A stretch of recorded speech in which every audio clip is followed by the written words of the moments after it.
Welcome to my channel Midnight Stories, where you find horror stories that scare you. Before watching, please press like to support me in producing more stories. This helps in spreading the video and reaching more people. Thank you for your support and enjoy watching. My name is Thomas Murphy, and I am 70 years old. What I'm about to recount happened to me in October of 2012. Forever changing my perception of the wilderness I once loved. I've been a ranger for Everwood Grove National Park since college, drawn to the majestic trees and open sky. The low pay and occasional frustrations with tourists were always outweighed by the raw beauty of nature. Or so I thought, until that fateful autumn day when the very forest I cherished revealed a terrifying secret. It was late afternoon when the call came over the radio. A group of hikers hadn't returned from the ancient Cedars Trail. Two couples from Austria, experienced outdoorsmen who had ventured off the official path in search of more remote vistas. With a sigh, I grabbed one of the park ATVs and headed out, the sun already dipping low on the horizon. Dusk was settling in by the time I reached their last known location. The first thing that struck me as wrong were the backpacks, dumped haphazardly beside a burbling stream.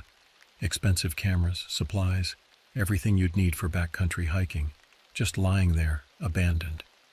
Even if they'd gotten turned around, no experienced hiker would just ditch their gear. I drew my service pistol, scanning the rapidly darkening woods. The usual evening chorus of birds had fallen eerily silent. Then a sound shattered the stillness, a horrible, piercing cry from deeper in the trees. It was unmistakably human, but with an undercurrent of something else. Raw, desperate, and cut horrifyingly short with a wet gurgle that made my blood run cold. Every instinct screamed at me to retreat, to call for backup, but those hikers needed help. Steeling myself, I moved towards the source of the sound, weapon at the ready. As I rounded a bend in the trail, the fading light revealed a scene that still haunts my nightmares. One of the hikers, a woman, lay half-sprawled on the forest floor. Her clothes were torn and there was so much blood spattered in impossible patterns across the leaves and tree trunks.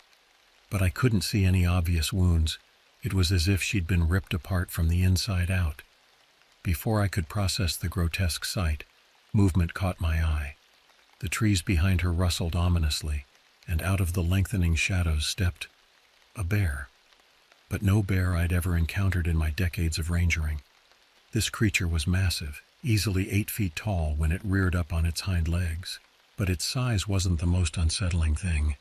Its fur was a sickly mottled gray-green, hanging loose as if half rotted off its frame. And its eyes, God, those eyes.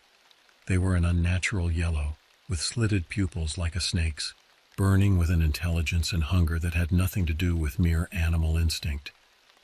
Training took over. My first shot hit center mass, sending the creature staggering back. The second tore through its shoulder in a spray of dark ichor. It should have been enough to drop any normal bear. Instead, the thing roared, a sound that shook leaves from the trees and reverberated in my chest, and charged.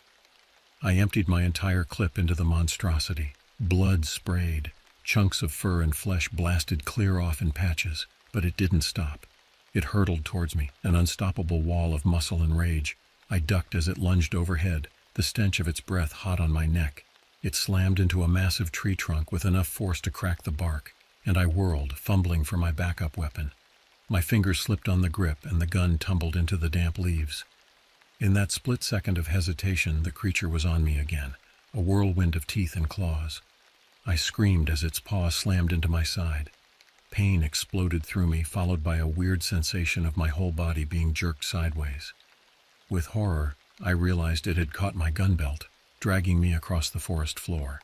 I kicked frantically at its legs, my free hand desperately reaching back for anything to grab onto. My fingers closed around a thick root, and I held on for dear life. The tug-of-war felt like it lasted an eternity. The creature roared, foul drool dripping from its monstrous jaws. My shoulders screamed in protest, but I clung to that root with every ounce of strength I had left. Then, with a sickening tear, my belt ripped away, along with a whole chunk of my uniform. The sudden release sent the creature stumbling, momentarily distracted. I scrambled backward, my hand frantically searching the ground for my dropped pistol. I found it just as the beast regained its footing, those terrible yellow eyes narrowing as they focused on me once more. It let out a guttural snarl that chilled me to my very core and charged. I fired blindly, once, twice, 3 times. I heard wet thudding sounds as the bullets found their mark, and the creature faltered mid-stride. Seizing what I thought was my moment, I aimed again, finger tightening on the trigger. Click. Nothing. The gun was empty. I stared in abject horror as the creature slowly straightened, those unnatural eyes fixed on me with cruel intelligence. There wasn't enough time to reload. It moved with surprising speed, blurring towards me across the ground. I closed my eyes, throwing up an arm in a pitiful attempt at defense as its claws raked down. White-hot pain lanced through me. I felt a burst of searing heat, and then silence. Slowly, I opened my eyes. The creature was gone, vanished as if it had never been there at all. But the evidence of our encounter was all too real. My arm burned like it had been doused in acid, blood soaking my tattered sleeve. I glanced down and immediately regretted it. 3 deep gashes ran down to the bone, and I could see something shiny and white within them. My stomach heaved, and the world began to spin. I stumbled in what I hoped was the direction of the main trail, clutching the ragged edges of my shirt around the wounds. Every few steps the forest would tilt and swim before my eyes. I must have passed out at some point, because the next thing I remember is waking up under the harsh glare of spotlights in the back of a rescue helicopter. The days that followed were a haze of hospital beds and disbelieving park staff. I recounted my story time and time again, but was met only with concerned looks and hushed conversations about trauma and hallucinations. Rangers combed the area where the attack happened, finding no sign of the creature and no bodies of the other hikers. My shredded gun belt was recovered, but my backup weapon was never found. The doctors did their best to patch me up, but the wounds across my arm were deep. They left angry, jagged scars and a lingering weakness that made it difficult to properly grip my service weapon or even lift heavy gear. After a month of recovery, I was released with a long list of physical therapy appointments and a note restricting me to light duty for the foreseeable future. I moved back into my little cabin on the edge of the park, but it felt different now. Emptier, despite the constant presence of my old dog, Rusty. The memories haunted me. The crushing weight of the creature, its fetid breath, those terrible eyes that spoke of an impossible intelligence. I started leaving the lights on even when I slept, my gun tucked under my pillow. News of the bear attack made the local papers. I got a few calls from reporters hungry for details on the monstrous bear, but I refused to talk. The official ranger's report chalked the whole thing up to a freak encounter with an unusually aggressive or possibly rabid animal. The higher-ups seemed all too eager to close the case and hush up any talk of something more. I tried to go back to work, to pretend everything was normal, but it wasn't. The forest that had once been my sanctuary now felt alien and threatening. Every creak of a branch, every rustle of leaves had me whirling around, fingers hovering over my weapon. My fellow rangers watched me with worried eyes, and I found myself assigned mostly to desk duty, filing paperwork instead of patrolling the wilds I once loved. It grated on me. I'd chosen this life for the freedom of it, the thrill of being out in the untamed wilderness. Now, the very idea of venturing deep into the trees filled me with an unshakable dread. My determination warred constantly with a simmering fear I couldn't quite quell. Weeks passed. I started spending my days off alone, hiking short trails closer to the park boundaries, trying to desensitize myself to the forest. Rusty trotted faithfully by my side, a furry, growling security blanket. Little by little, that knot of anxiety began to loosen. It wasn't gone, would never be fully gone, but it became manageable. Then one crisp autumn afternoon, everything changed again. I was out on a well-traveled trail, one of those wide, graveled affairs that tourists with strollers flock to. Rusty was ahead, nose buried in the undergrowth, when I noticed something odd. A glint of metal, half buried in the dirt just off the path. I bent down and unearthed a mangled pair of eyeglasses. They were high-end and unmistakably of Austrian make. My heart sank as I realized how close we were to where those hikers had disappeared. With trembling hands, I shoved the glasses into my pocket, marked the spot on my GPS, and radioed base camp. This time, the search went hard. Dogs, thermal imaging cameras, the works. 2 days of combing the area turned up a grim discovery in a hidden ravine. The bodies of 3 of the missing hikers, or what was left of them. I wasn't allowed near the scene, but word filtered back. They'd been torn apart, just like that first victim I'd encountered. And something had been gnawing on the bones. Officially, those deaths were added to the bear attack file. But now there was a new directive. Bring in professional wildlife trappers, tranquilize the creature, if it even was a bear, and relocate it far from the park. I watched from a distance as the trappers set up near where I'd found the glasses. Huge metal cages were installed, baited with roadkill. Cameras were rigged up everywhere. They told me to stay away, that the area was off limits until further notice. I agreed, but my nights became restless again. It was still out there, still hunting, and they were going to try to bring it in closer. It happened a week later.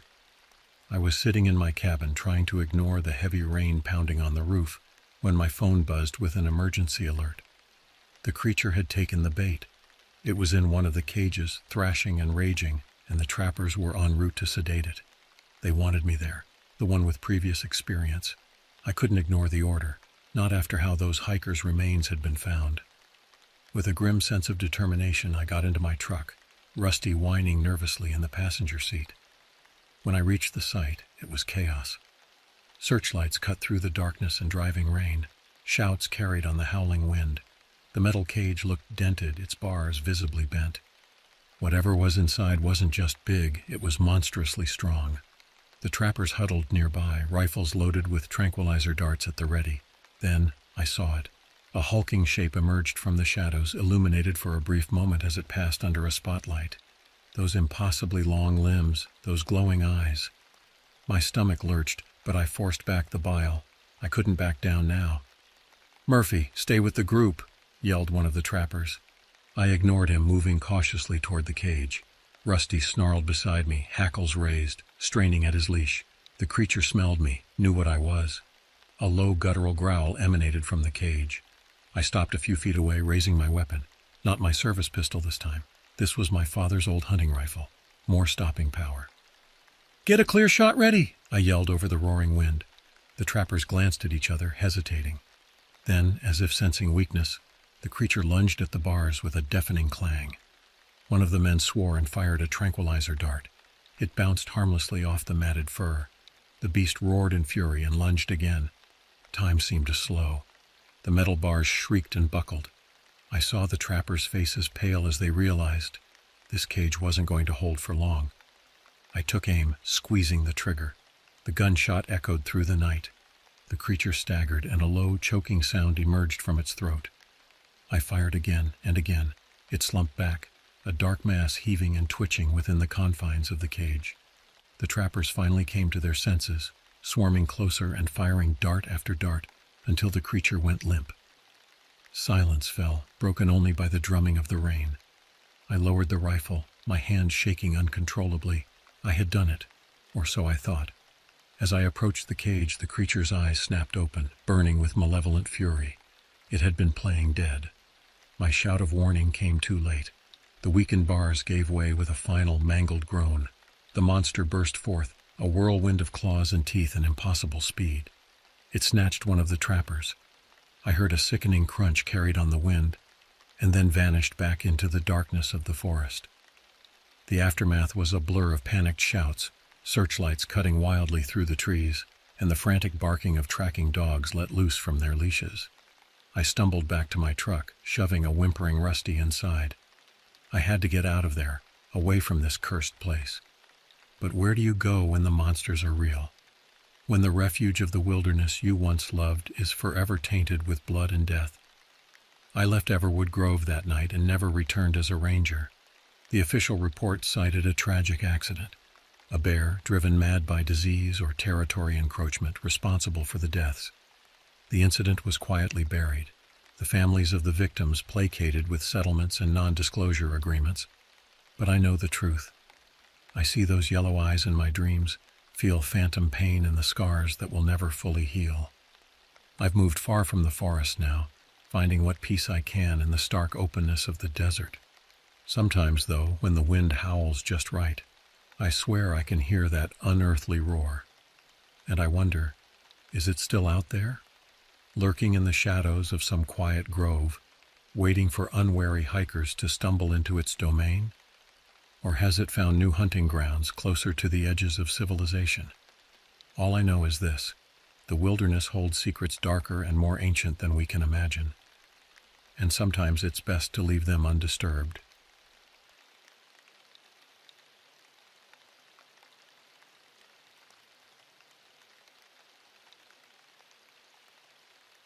My name is Richard Coleman, and I am 72 years old.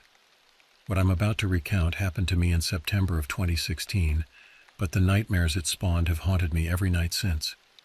I've been with the National Park Service for nearly a decade, starting out in Red Rock Canyon National Park with its ochre cliffs and blistering heat. But a couple of years back, I transferred to Evernight National Forest in Oregon. I loved the deep emerald canopy, the constant mist, and the hushed whispers of the ancient trees. Most of my job was mundane: trail maintenance, radio communications, supply requests, and the occasional lecture to overzealous campers about fire safety. Sometimes when the weather turned foul, there'd be search and rescue operations for lost hikers. But what transpired that fall? Well, there's no training manual for that kind of horror. It began with the reports: hikers returning with wild stories, odd sounds in the night, a sense of being watched, glimpses of hulking figures just beyond the tree line. At first it was easy to dismiss, tired minds playing tricks in the dense forest. But after the third, fourth, fifth report, with near identical details, that uneasy feeling started gnawing at my gut. The incident that set everything in motion involved a family, the Hargroves. 2 parents, 3 kids, the usual overloaded backpacks and squabbles over trail mix. They got a late start on a planned 3-day loop, figuring they could complete it before a forecasted storm. They never made it out. When they were 2 days overdue, their emergency beacon still silent, my partner Ethan and I were sent to find them. We hiked their planned route, scouring the woods. On the morning of the 3rd day, we stumbled upon their campsite, or what was left of it. The tent looked like it had been torn apart by a wild animal, belongings scattered across the forest floor. No blood. That was the odd part, but something else sent shivers down my spine. We found footprints, huge things, far larger than any human foot, and claw marks gouged into the bark of a nearby tree. Right then I knew with chilling certainty that the hiker reports weren't drunken ramblings or overactive imaginations. Our calls for the Hargrove family went unanswered. We tracked their trail deeper into the woods, Ethan's rifle at the ready. With every step, that sense of unease grew stronger, a prickling at the back of my neck. We weren't alone out here. By mid-afternoon, the rain began, a light drizzle at first, then steadily growing heavier. Visibility worsened, the thick canopy of leaves overhead reducing the daylight to an eerie twilight. We pushed on, the only sound the rhythmic crunch of our boots on the sodden earth and the relentless drum of the rain. Then we heard it, a low growl echoing through the trees. The hair on my arm stood on end. Ethan and I exchanged a look, a silent question hanging in the air. We moved closer, rifles raised, our senses on high alert. The growl came again, louder this time, followed by the crashing of undergrowth just ahead. We froze, straining to see through the gloom. Then it emerged from the mist-shrouded forest. It was huge, a towering mass of muscle and tangled dark fur. Its height was impossible, at least 8 feet even when hunched. It moved with unnatural fluidity, long limbs stretching the ground it covered with each terrifying stride. But it was the eyes that haunted me, burning yellow orbs devoid of any warmth or animal recognition. They focused on us, and a primal sort of terror seized me. "Easy, easy," I whispered to Ethan, though we both knew it was pointless. This wasn't a bear or a cougar gone rogue. This was something else, something old and unnatural, its lips peeled back in a snarl, revealing rows of jagged teeth, far too long for any animal I knew. And then it charged. We fired, both of us, the sound of the shots deafening in the rain-soaked forest. The creature let out a roar that shook the very trees, the sound both guttural and filled with an unsettling, chilling intelligence. One of the bullets seemed to make contact, the creature stumbling slightly, but it didn't stop its advance. Ethan yelled for me to run. I didn't need telling twice. Panic fueled my flight. Roots snagged at my feet, but I kept moving, propelled by blind terror. The sound of the creature crashing through the forest behind me only spurred me on. I could hear Ethan's shouts, growing fainter. He'd been buying me time. I stumbled out onto a narrow dirt road, a stroke of pure luck. A truck rumbled past and I flagged it down frantically. The driver, a grizzled logging foreman, stared at me, wild-eyed and covered in mud, but he didn't hesitate. He hauled me into the cab and we sped off, the sound of the downpour pounding on the roof. I reported everything back at the ranger station. Official accounts put it down as an animal attack. Ethan's body was never found, swallowed whole by the wilderness.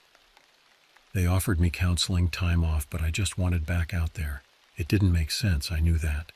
But the thought of that creature still roaming free, lurking in the shadows of the forest, set a cold fire in my belly. They wouldn't let me go back alone. My new partner Jackson was green, kept a wary eye on me like I was one step away from snapping completely. He wasn't wrong. I caught myself scanning the trees every time we were out on patrol, studying animal tracks for any sign of those impossibly large footprints, listening for any hint of that chilling, guttural growl. Weeks turned into months, and the constant vigilance wore me down. Every creak in my cabin at night sent jolts of terror through me. I'd wake gasping for air, convinced its monstrous yellow eyes were staring in through the window.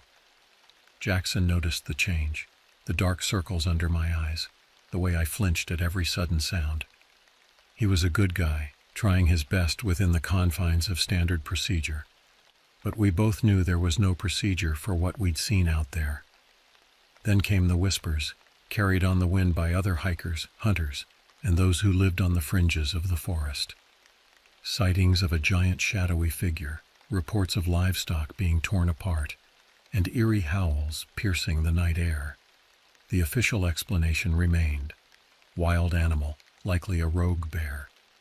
The local papers picked up the story, fueling speculation and fear that simmered just beneath the surface of normalcy. I sought out those who had similar tales. A grizzled old hunter who claimed to have seen it from his tree stand, a backpacker whose friend vanished during a night hike, their bodies never found. We became an unofficial society, bound by a shared trauma nobody else truly understood.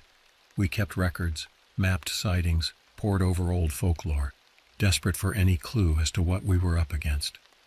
One moonless night, driven by a mix of recklessness and desperation, I ventured back into the woods alone. Armed with my rifle, a hunting knife that felt pathetically small, and a battered flashlight, I returned to the clearing where we'd first encountered the creature.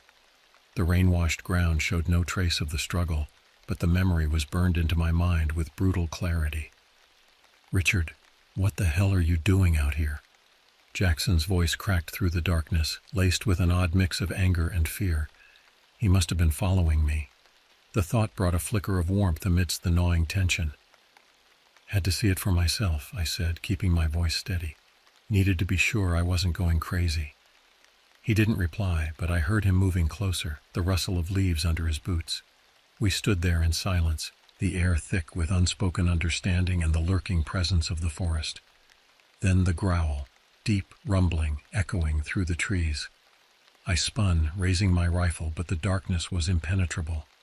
My flashlight beam cut a swath across the damp undergrowth, revealing nothing. "It's circling us," Jackson's voice was tight. We moved back to back, scanning the impenetrable shadows, the silence broken only by our ragged breaths and the frantic pounding of our hearts. Minutes stretched into eternity. We held our position, waiting for the inevitable attack. But then the growl faded, swallowed by the oppressive silence of the woods. It was gone, at least for now. We retreated back to my cabin, a wordless agreement settling between us. The unspoken question lingered in the air. What did we do now?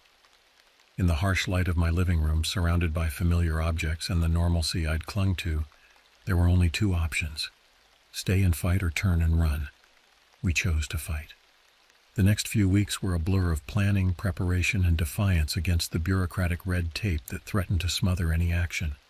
We reached out to our network of believers, gathering them in my shadowy cabin: the hunter, the backpacker, a local woman steeped in indigenous lore. We pooled our knowledge, our theories, and our fears. The creature, we came to realize, wasn't merely a predator. It was intelligent, cunning. The missing persons, the torn livestock, it was marking territory, driving fear into the hearts of those who dared tread within its domain. And if we didn't act, its territory and its reign of terror would only grow. We made a plan, a reckless, desperate plan, born out of a shared, unspoken acceptance that we might not all survive this. Our ragtag group, armed with hunting rifles, old knives, and a fierce determination, set out into the heart of the encroaching darkness.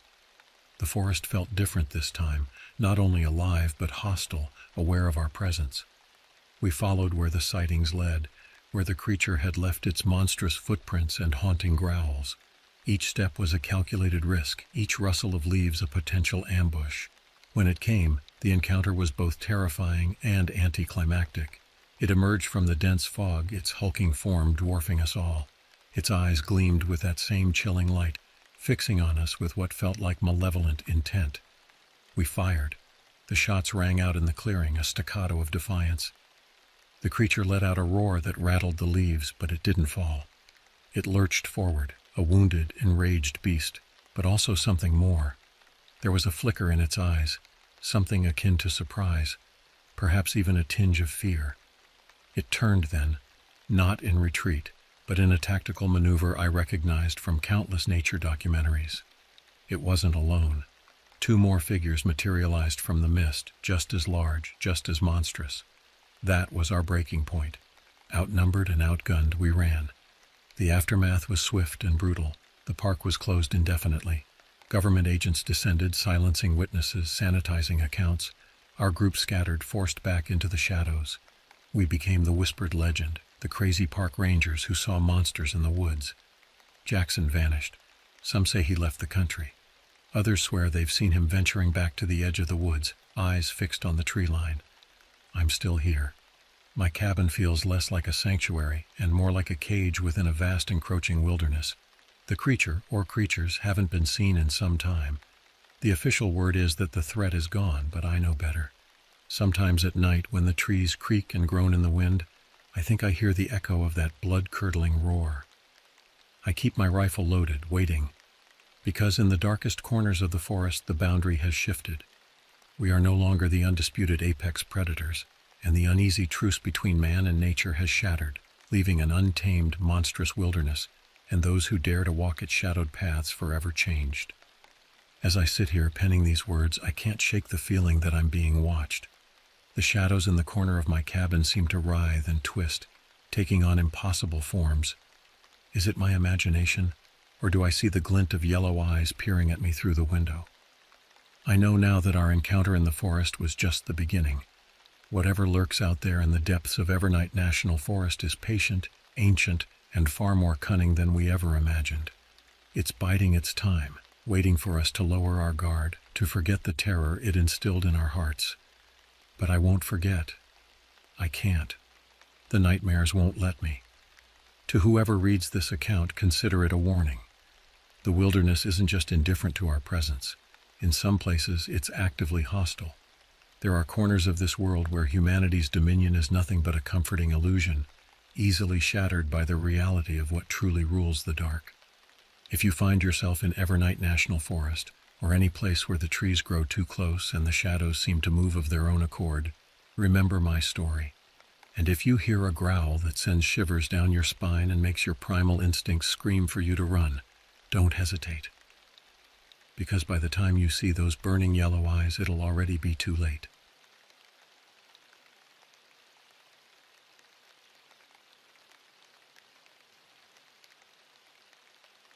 The year was 1994, and I, Oliver Blackwood, had just stepped off the rickety bus that had carried me deep into the heart of Crimson Gorge National Park.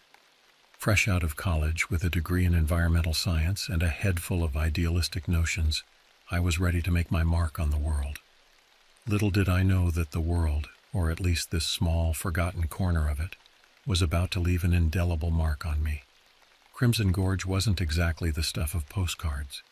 It was a rugged, unforgiving landscape of jagged cliffs, dense forests, and hidden ravines, the kind of place where even experienced hikers thought twice before venturing too far from the main trails.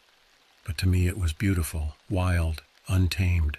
I saw it as a canvas waiting for my conservationist brush. As I lugged my oversized backpack towards the ranger station, I couldn't help but feel a twinge of excitement mixed with nervous anticipation. This was it, my first real job. No more lecture halls or theoretical debates about ecosystem management. I was about to get my hands dirty, literally and figuratively. The ranger station was a weathered log cabin that looked like it had been standing since before the park was even established. Its windows, clouded with age and grime, reflected the fading sunlight like tired eyes. As I approached, the door creaked open, and out stepped a man who looked as old and weathered as the cabin itself. "You must be the new guy," he grunted, eyeing me up and down. "Oliver, right?" I nodded, trying to appear more confident than I felt. "Yes, sir. Oliver Blackwood, reporting for duty." The old ranger snorted.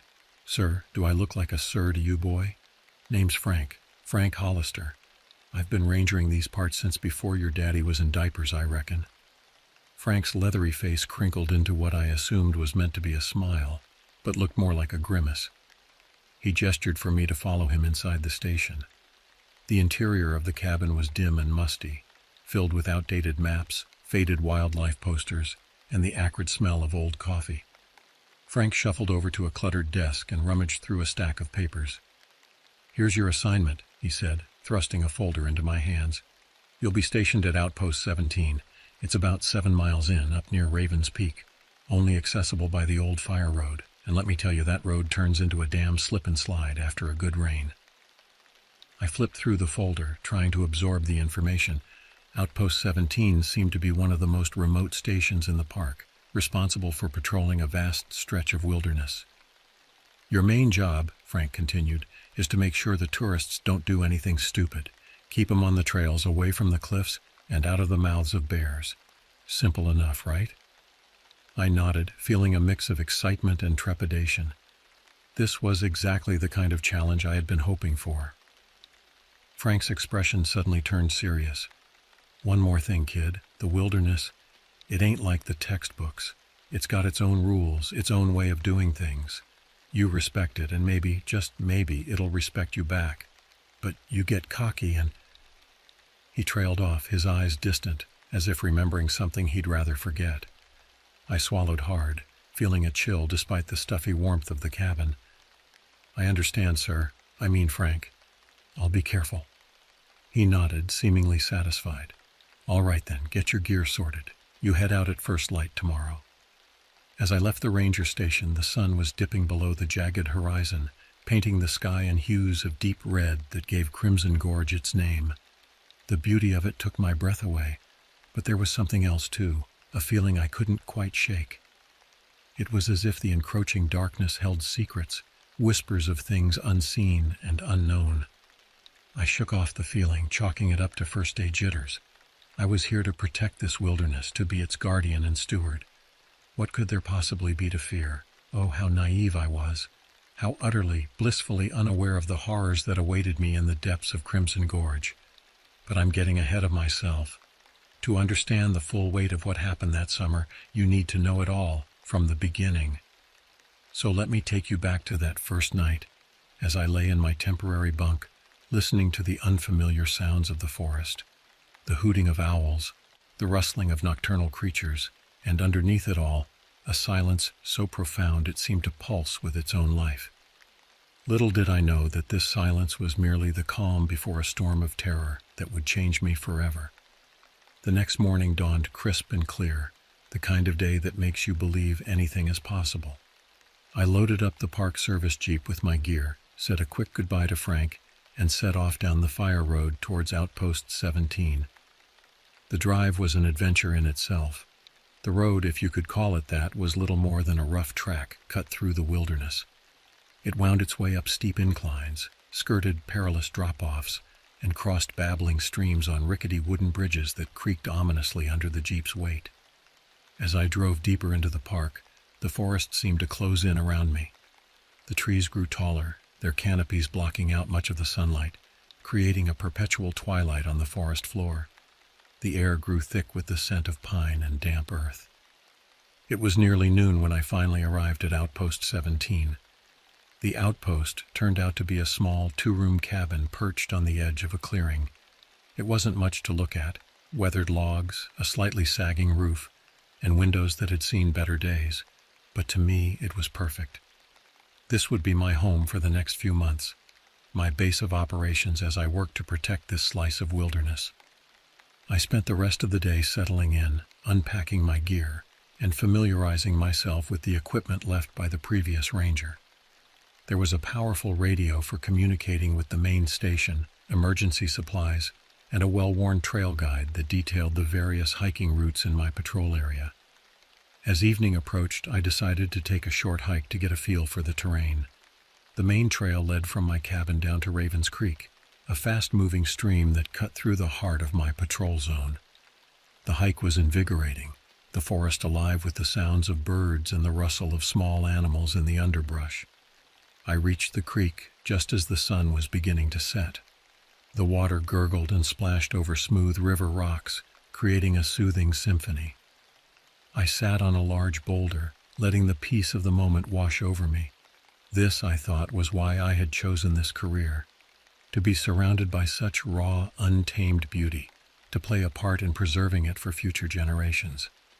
As I sat there, lost in my thoughts, a movement on the opposite bank caught my eye. At first I thought it was just a deer or maybe a black bear, both common in these parts. But as I focused on the spot, I realized it was something else entirely. For just a moment, I saw a figure standing at the edge of the tree line. It was tall, much taller than a man, and seemed to be covered in dark matted fur. But it was the eyes that sent a chill down my spine, 2 pinpoints of reflected light, watching me with an intelligence that seemed far from animal. I blinked, and in that instant, it was gone, vanished into the deepening shadows of the forest as if it had never been there at all. My heart was pounding as I quickly made my way back to the cabin. I told myself it was nothing, just a trick of the fading light, my imagination running wild in this new, unfamiliar environment. But deep down, a seed of unease had been planted, a feeling that something wasn't quite right in the depths of Crimson Gorge. That night, as I lay in my bunk listening to the wind whisper through the trees, I couldn't shake the image of those eyes from my mind. Little did I know, this was just the beginning. The true horrors of Crimson Gorge were yet to reveal themselves. The next few weeks passed in a blur of activity.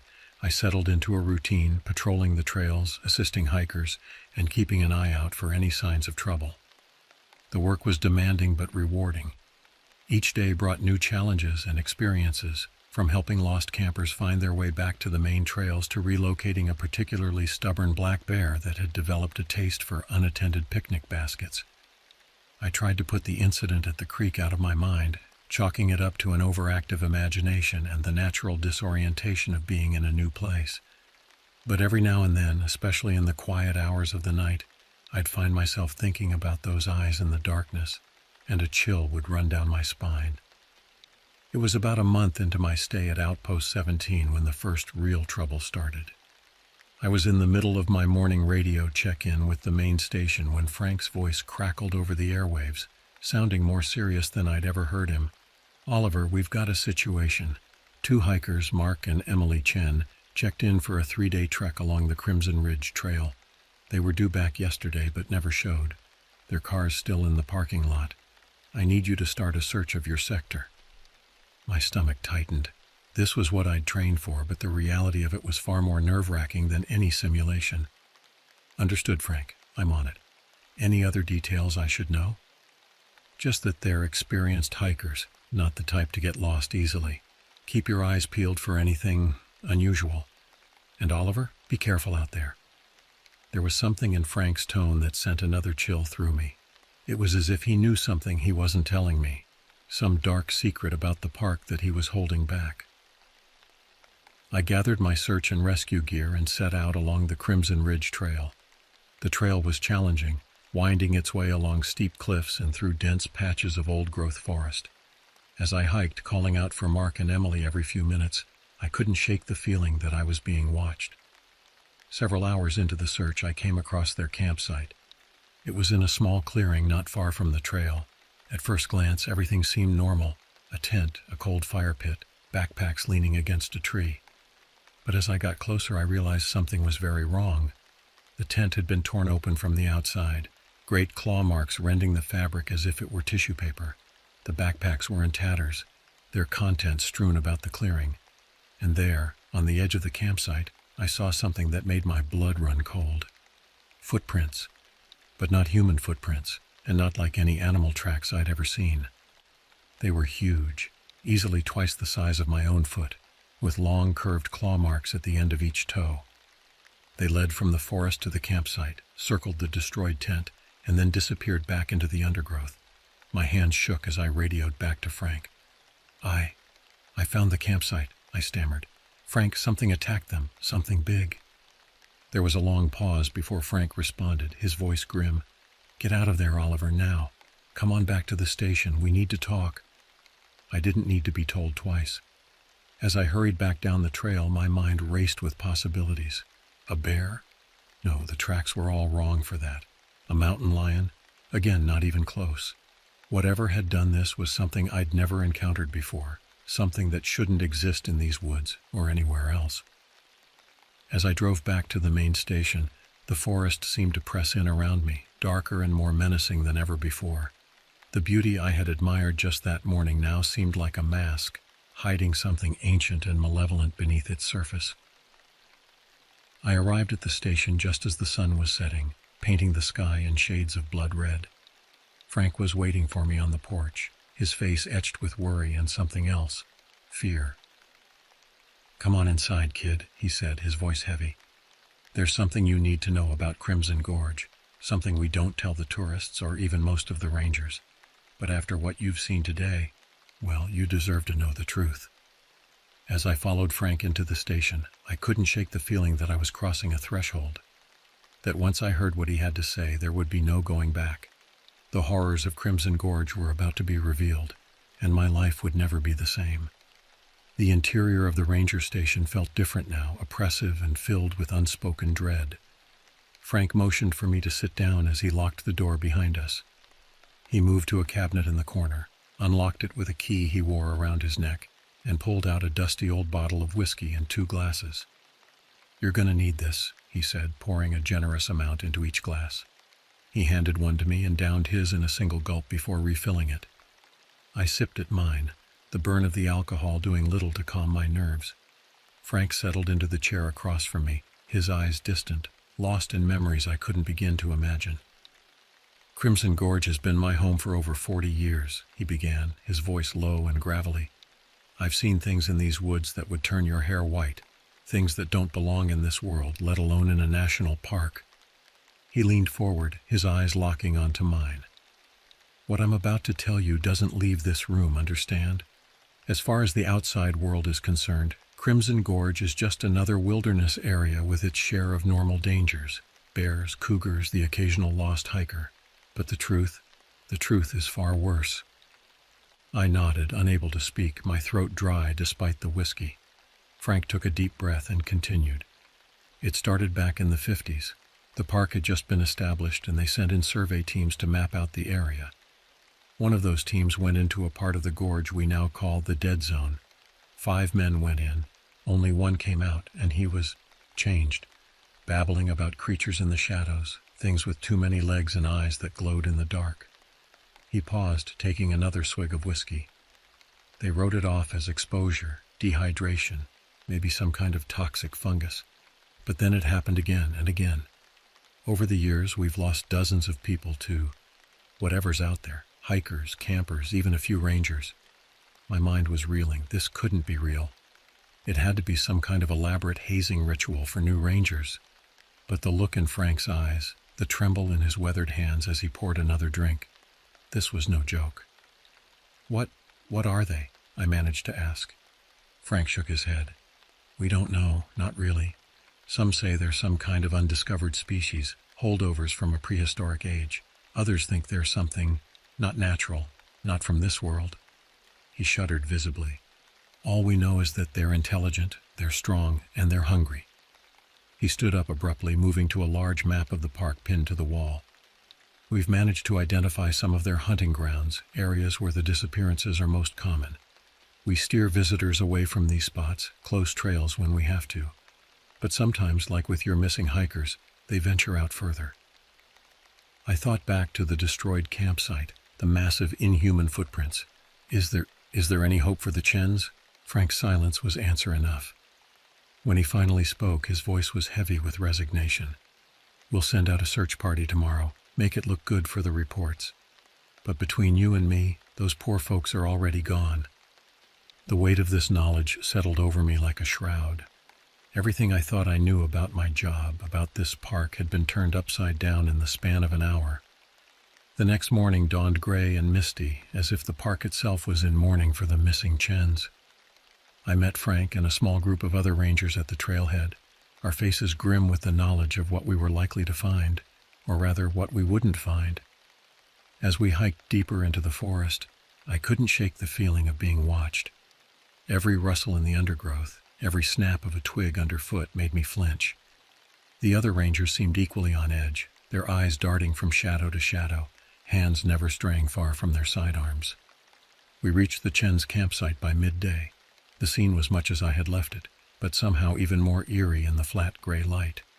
The other rangers went about their work with a mechanical efficiency, photographing the site, collecting samples, looking for any clues as to the couple's fate. I found myself drawn to the edge of the clearing where I had first spotted those monstrous tracks. They were still there, pressed deep into the soft earth.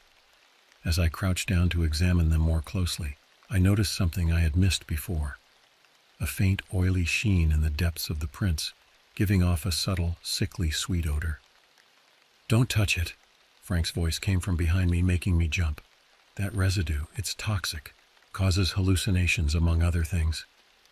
I pulled my hand back quickly, suddenly aware of how close I'd come to making contact with the substance. Is this from them?" I asked, unable to keep the tremor from my voice.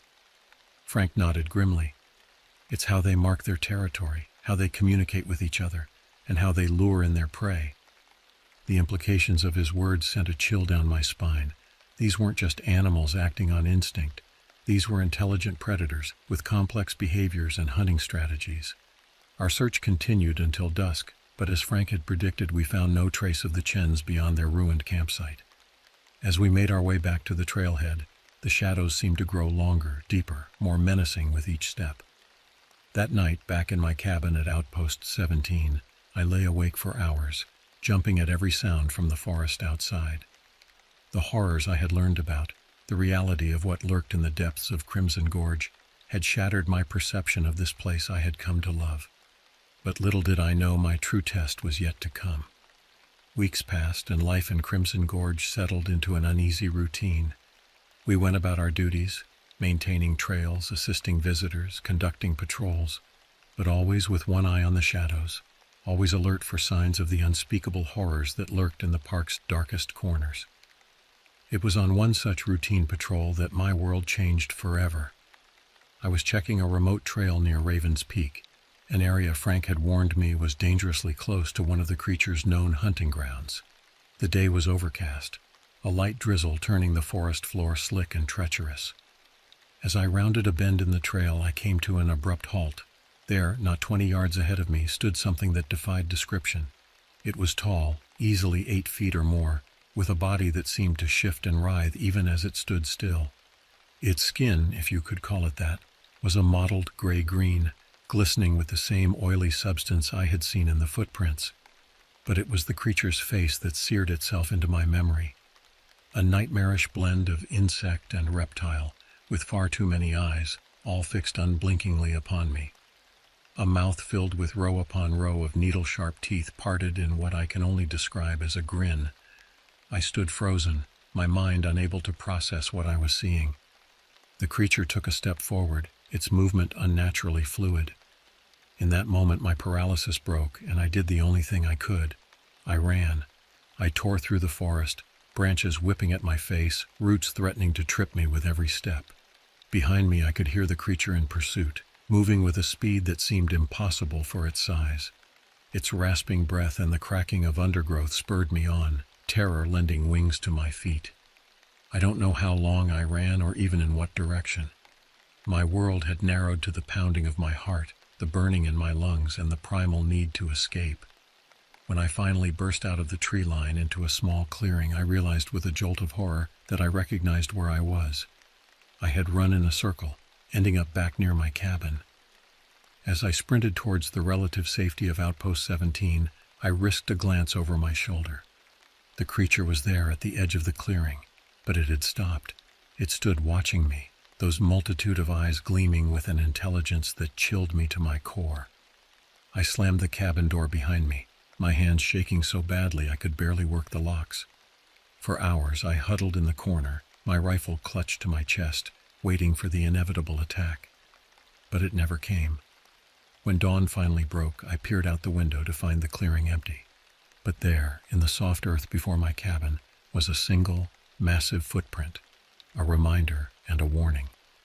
In the days that followed, I grappled with what I had seen.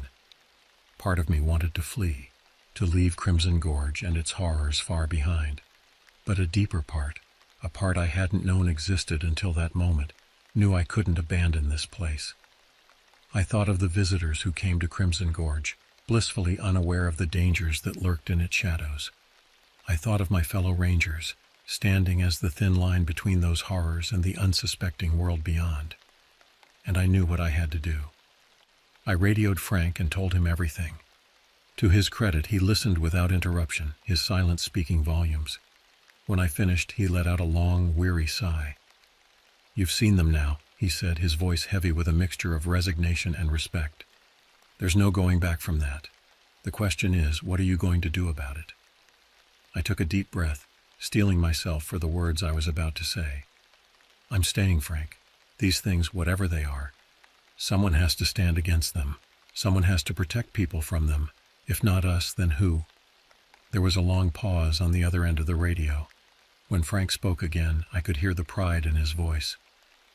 "Welcome to the real Crimson Gorge Ranger Service, kid. God help us all."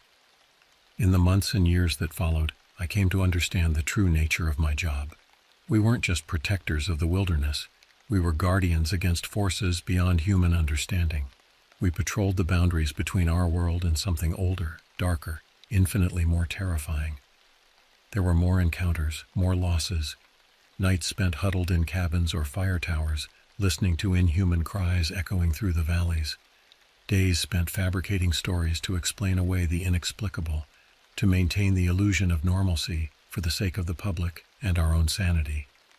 But through it all, we stood our ground. In the face of horrors that would drive most men mad, we held the line. Because that's what it means to be a ranger in Crimson Gorge. That's the oath we take, the burden we bear. Even now, years later, as I sit in my cabin writing this account, I can feel them out there, watching, waiting. The shadows of Crimson Gorge are never far away, and the night is always dark with threats untold. But we'll be here, standing guard in the darkness, because someone has to, because the alternative is unthinkable. So if you ever find yourself in Crimson Gorge, enjoying its majestic beauty, take a moment to nod to the rangers you see. We're more than just guides and guardians of nature. We're the thin green line between you and horrors beyond imagination. And remember, stick to the trails, respect the wilderness, and whatever you do, don't go out after dark. Some shadows are best left unexplored.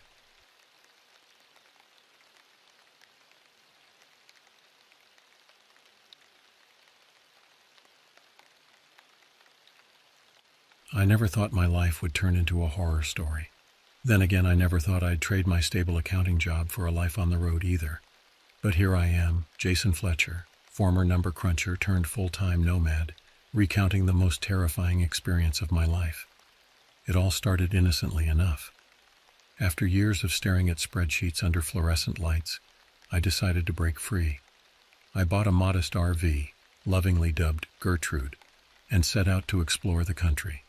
For 2 years, it was bliss. National parks, quirky small towns, roadside attractions, I saw it all. But it was that fateful trip to the dense forests of Oregon that changed everything. I found the perfect spot to park Gertrude, a secluded clearing next to a babbling brook, surrounded by towering Douglas firs that seemed to touch the sky. The first day was idyllic. I set up camp, hiked a nearby trail, and settled in for the night with a good book and a glass of whiskey. That's when I first felt it, a prickling sensation on the back of my neck, as if someone was watching me. I dismissed it as paranoia, the product of too much solitude and an overactive imagination. But as I climbed into bed that night, I couldn't shake the feeling that something was off. The next morning I woke to find my camping chair missing. Not just moved, completely gone. I searched the entire area, thinking maybe a curious animal had dragged it off, but found nothing. Unsettled, I decided to go for a hike to clear my head. The forest was beautiful, but I couldn't fully appreciate it. Every snapping twig made me jump. Every rustle of leaves had me spinning around. By the time I returned to camp, the sun was setting, casting long shadows through the trees. That's when I saw it, a figure hunched over my extinguished campfire. Before I could call out, it vanished into the underbrush. Heart-pounding, I rushed into Gertrude and locked the door. Sleep was impossible that night. Every sound from the forest seemed amplified, sinister. When dawn finally broke, I didn't hesitate. I packed up and drove Gertrude to a new spot about 10 miles away, hoping to leave whatever or whoever I'd seen behind. The new location was more open, with a stunning view of a valley. I tried to relax, even setting up my hammock between 2 trees to do some reading. But the peace was short-lived. Mid-afternoon, I heard footsteps crunching through leaves nearby. Peering over the edge of the hammock, my blood ran cold. There, propped against a tree, was my missing camping chair. Panic set in.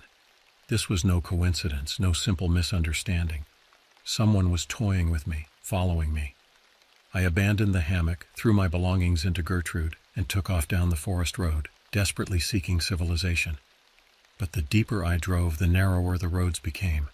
Trees pressed in on both sides, their branches scraping against Gertrude's sides like grasping fingers. My cell phone lost signal. Isolation closed in around me like a vice. Then, rounding a bend, I saw it, a massive tree trunk blocking the entire road. There was no way around, no way through. Panic clawed at my throat as I realized I'd have to turn back, to drive past whatever was hunting me. I whipped Gertrude around and floored it. Every shadow seemed to hide a threat. Every curve in the road promised danger. It felt like hours before I finally burst out onto a main highway, my knuckles white on the steering wheel. I didn't stop driving until I reached a bustling truck stop, its fluorescent lights and crowd of people the most beautiful sight I'd ever seen. I called the police, but what could I tell them? That someone had moved my chair, that I'd seen a shadow. They took my statement, but I could see the skepticism in their eyes. That night, in a cheap motel room with the TV blaring for company, I tried to make sense of it all. Who would go to such lengths to terrorize a random traveler, and why? The questions kept me awake long into the night. In the days that followed, I couldn't shake the feeling of being watched. Every time I parked Gertrude, I imagined eyes peering out from the trees. I started seeing threats everywhere, in the glance of a gas station attendant, in the wave of a fellow RV owner. Paranoia consumed me. I began to doubt my own memories. Had I really seen a figure by the campfire, or was my mind playing tricks? But then I'd remember the chair, appearing miles from where I'd lost it, and the cold fear would return. I knew I couldn't keep running forever. The open road, once my escape, now felt like a trap. Every mile I drove could be leading me further into danger, or worse, bringing the danger to some unsuspecting town. That's when I made the hardest decision of my life. I had to get rid of Gertrude. She was too conspicuous, too easy to track. I found a junkyard willing to take her, no questions asked. Watching her being towed away felt like losing a piece of myself, but I knew it was necessary. With the cash from selling Gertrude, I bought a nondescript sedan. I ditched most of my belongings, keeping only what would fit in the trunk. I became a ghost, paying for everything in cash, never staying in one place for more than a night. Weeks passed. Slowly, the constant fear began to subside. I started to believe that maybe, just maybe, I'd left the nightmare behind in those Oregon forests. Then, driving down a lonely stretch of desert highway, I saw it. An old pickup truck passed me going the other way, and there in the bed, bouncing along without a care in the world, was my camping chair. For a moment I considered turning around, following the truck, confronting whoever was behind this twisted game. But what good would it do? What could I prove? And if there were more of them out there? No, I decided. The only way forward was to keep moving, to stay alert, stay cautious, but not let the fear control me. I watched the pickup disappear into the shimmering heat haze, taking with it the last physical evidence of my ordeal. The open road still calls to me, but it's different now. There's a shadow over it that I'm not sure will ever fully lift, but I refuse to let them win. Whoever they are, whatever their game was, they don't get to take this life from me.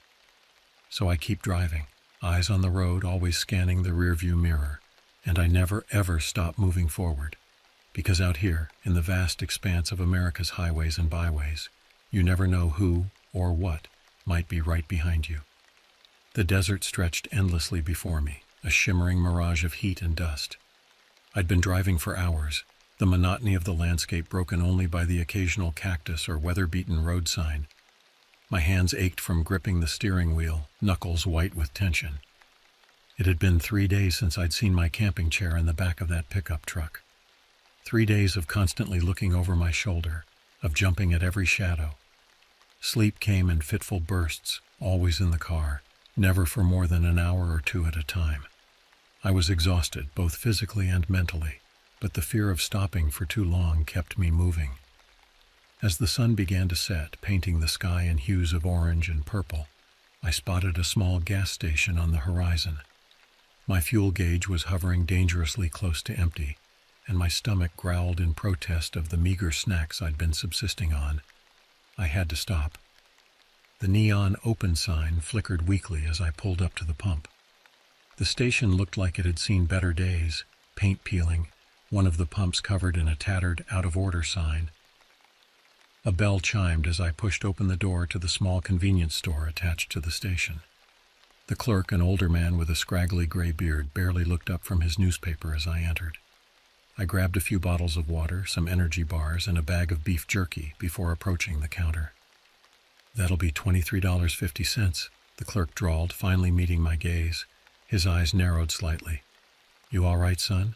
Look like you've seen a ghost." I forced a weak smile. "Just tired. Long drive." He nodded slowly, his eyes never leaving my face. "Where you headed?" "East," I replied vaguely, handing over some crumpled bills. The clerk's weathered hand brushed against mine as he took the money, and I had to suppress a shudder. Asterisk. "Get a grip, Jason," I chided myself. Asterisk. "Not everyone is out to get you." As he counted out my change, the clerk spoke again. "You know, we don't get many strangers out this way, especially not ones looking as spooked as you do." My heart rate quickened. Like I said, just tired. Thanks for the supplies. I turned to leave, but his next words stopped me cold. "Funny thing happened the other day. Another fella came through asking about someone matching your description. Said his asterisk friend asterisk had gone missing, wanted to know if I'd seen him." I slowly turned back to face the clerk, my mouth suddenly dry. "Oh," was all I could manage. The old man nodded, his expression unreadable. "Yep, tall guy, dark hair, driving a beat-up sedan. Sound familiar?" My mind raced. How had they found me? How far behind were they? I needed to get out of here now. "No, sorry," I lied, my voice sounding strained even to my own ears. "Doesn't ring a bell. Thanks again." I practically ran out of the store, the bell clanging loudly behind me. As I fumbled with the gas pump, I could feel the clerk's eyes on me through the grimy store window. Just as I finished filling up, a truck appeared on the horizon, growing larger as it approached the station. My breath caught in my throat. It wasn't the same truck I'd seen before, but the sight of any pickup was enough to send my heart racing. I jumped into my car, hands shaking as I turned the key. The engine sputtered once, twice, before roaring to life. I peeled out of the station just as the truck pulled in, gravel spraying behind me. In my rearview mirror, I saw the truck's driver emerge, a tall, broad-shouldered man in a cowboy hat. He stood watching my retreat, one hand resting casually on the door of his vehicle. Even from a distance, I could feel the weight of his gaze. I drove through the night, sleep be damned. Every set of headlights in my mirror was a potential threat. Every car I passed could be asterisk them asterisk. The vastness of the desert, which had seemed oppressive before, now felt like my only ally. Out here, at least, it was harder for someone to sneak up on me. As the first rays of dawn broke over the horizon, I spotted a sign for a small town ahead. Millerville, population 2,500. I needed rest, desperately, but the thought of stopping made my skin crawl. Still, I knew I couldn't keep going like this. I had to find somewhere safe to hole up, at least for a few hours. The town was just waking up as I rolled down its main street. A few early risers were opening shops, and the smell of fresh bread wafted from a small bakery. It all seemed so normal, so peaceful. For a moment I allowed myself to hope that maybe, just maybe, I'd outrun my pursuers. I found a small motel on the outskirts of town, the kind of place that didn't ask too many questions as long as you had cash. The room was shabby but clean, with heavy curtains that blocked out the morning light. I did a thorough check under the bed, in the closet, behind the shower curtain, before allowing myself to relax slightly. Exhaustion hit me like a freight train. I could barely keep my eyes open as I pushed the room's single armchair in front of the door. It wasn't much of a barricade, but it would at least wake me if someone tried to enter. As I drifted off into an uneasy sleep, my last coherent thought was a question that had been plaguing me for weeks. Asterisk. Who were these people, and what did they want from me? I jolted awake, heart pounding, unsure of what had disturbed my sleep. The room was dark, the heavy curtains still drawn against the outside world. For a moment I lay perfectly still, straining my ears for any sound out of place. There, a soft scraping noise from outside my door. My breath caught in my throat as I slowly, silently eased myself out of bed. The cheap alarm clock on the nightstand read 3:47 p.m. I'd slept for nearly 8 hours, longer than I had in weeks. The scraping came again, followed by a muffled thud. Someone was definitely out there. I crept towards the door, careful to avoid the creaky floorboard I'd noticed earlier. The chair I'd pushed against the door hadn't moved. Hard in my throat, I pressed my eye to the peephole. The hallway outside was dimly lit, but I could make out a figure crouched in front of the next room over. They appeared to be fiddling with the lock. I watched, barely breathing, as the figure straightened up and turned slightly. It was a woman, middle-aged, with a cleaning cart beside her. Just a housekeeper, I realized, with a mixture of relief and embarrassment. My paranoia was reaching new heights. Still, I waited until she had moved further down the hall before I dared to move the chair and open my door.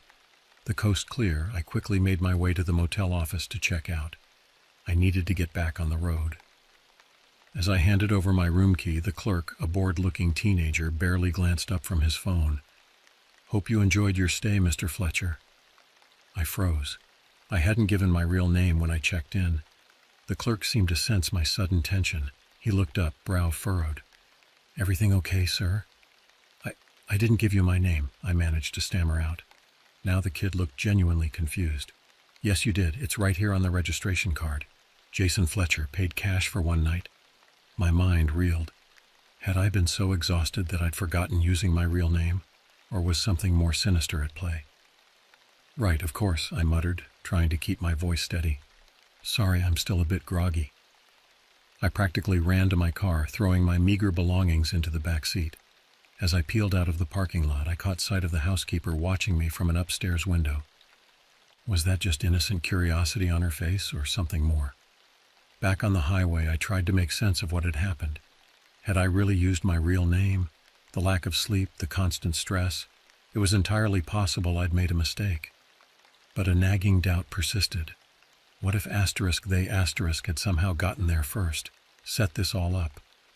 As miles of asphalt disappeared under my tires, my thoughts drifted back to where this all began. The forests of Oregon seemed a lifetime ago now, but the memory of those first unsettling encounters was still vivid. I remembered the day I'd first noticed something was off. It wasn't just the missing chair. There had been other, smaller things. A book I could have sworn I'd left in the RV turning up by the campfire. Unfamiliar boot prints in the mud near my campsite. At the time, I'd dismissed these as products of an overactive imagination. Now I wondered if they had been warning signs, breadcrumbs leading to the nightmare I now found myself living. Lost in these thoughts, I almost missed the sign indicating a rest stop ahead. My stomach growled, reminding me that I hadn't eaten since those snacks from the gas station. Against my better judgment, I decided to stop. I needed fuel, both for the car and for myself. The rest stop was surprisingly busy for a weekday afternoon. Families on road trips, truckers taking mandated breaks, a group of college-age kids laughing around a picnic table. The normalcy of it all was almost shocking after weeks of isolation and fear. I kept my head down as I made my way to the vending machines, hyper-aware of everyone around me. As I fumbled for change, a voice behind me made me jump. "Excuse me, sir. I think you dropped this." I turned to see a young woman holding out a crumpled $5 bill. She smiled apologetically. "It fell out of your pocket when you walked by." "Oh, thanks," I mumbled, taking the money. Had it really fallen out of my pocket? I couldn't remember having any loose bills. The woman's smile faltered slightly at my brusque response. "No problem. Hey, are you okay? You seem a little—" "I'm fine," I cut her off, perhaps more sharply than I intended. "Thanks again." I hurried back to my car, the vending machine snacks forgotten. As I pulled out of the parking lot, I caught sight of the young woman in my rearview mirror. She was watching me leave, a phone pressed to her ear. Paranoia surged through me once again. Was she one of *them*? Had this all been a setup? I pressed down on the accelerator, eager to put as much distance between myself and the rest stop as possible. It was only once I was back on the open road, the rest stop long behind me, that a chilling thought occurred to me. The woman had said the money fell out when I walked by, but I hadn't walked past her. I'd gone straight to the vending machines. How had she seen me before our interaction? My knuckles whitened on the steering wheel as the implications sank in. They were everywhere. They were always watching, and they were getting closer. The realization that I was being watched, possibly followed, by an unseen network of people sent my mind spiraling. Every car on the road became a potential threat. Every glance from a passing driver felt loaded with sinister intent. The open road, once my escape, now felt like an elaborate trap closing in around me. As night fell, I found myself on a lonely stretch of highway cutting through dense forest. The trees pressed close to the road, their shadows dancing in my headlights. It reminded me too much of those woods in Oregon where this nightmare began. I needed to find somewhere to stop, to regroup and plan my next move. A battered sign announced, "Lou's Diner, next exit." Food and coffee sounded heavenly, and I reasoned that a public place might be safer than continuing to drive alone in the dark. I took the exit, the gravel crunching under my tires as I pulled into the small parking lot. Lou's Diner looked like it had been plucked straight out of the 1950s, all chrome and neon, with a jukebox visible through the window. A few trucks were parked out front, their drivers presumably inside grabbing a late dinner. The bell above the door jingled as I entered. A handful of patrons looked up briefly before returning to their meals. I slid into a booth near the back, positioning myself so I could see both the door and the parking lot through the window. A waitress approached, her name tag reading Darlene. She looked to be in her mid-60s, with kind eyes and a no-nonsense demeanor. "What can I get for you, hun?" I ordered coffee and a burger, my stomach rumbling at the smell of food wafting from the kitchen. As Darlene walked away, I found myself studying the other diners more closely. There was a couple in their 30s, talking in hushed tones over plates of pie. An older man sat at the counter, nursing a cup of coffee and chatting with the cook. Two truckers occupied a booth near the door, their conversation punctuated by bursts of laughter. Nothing seemed out of place, but I couldn't shake the feeling of unease that had become my constant companion. I pulled out my phone, hesitating for a moment before opening the browser.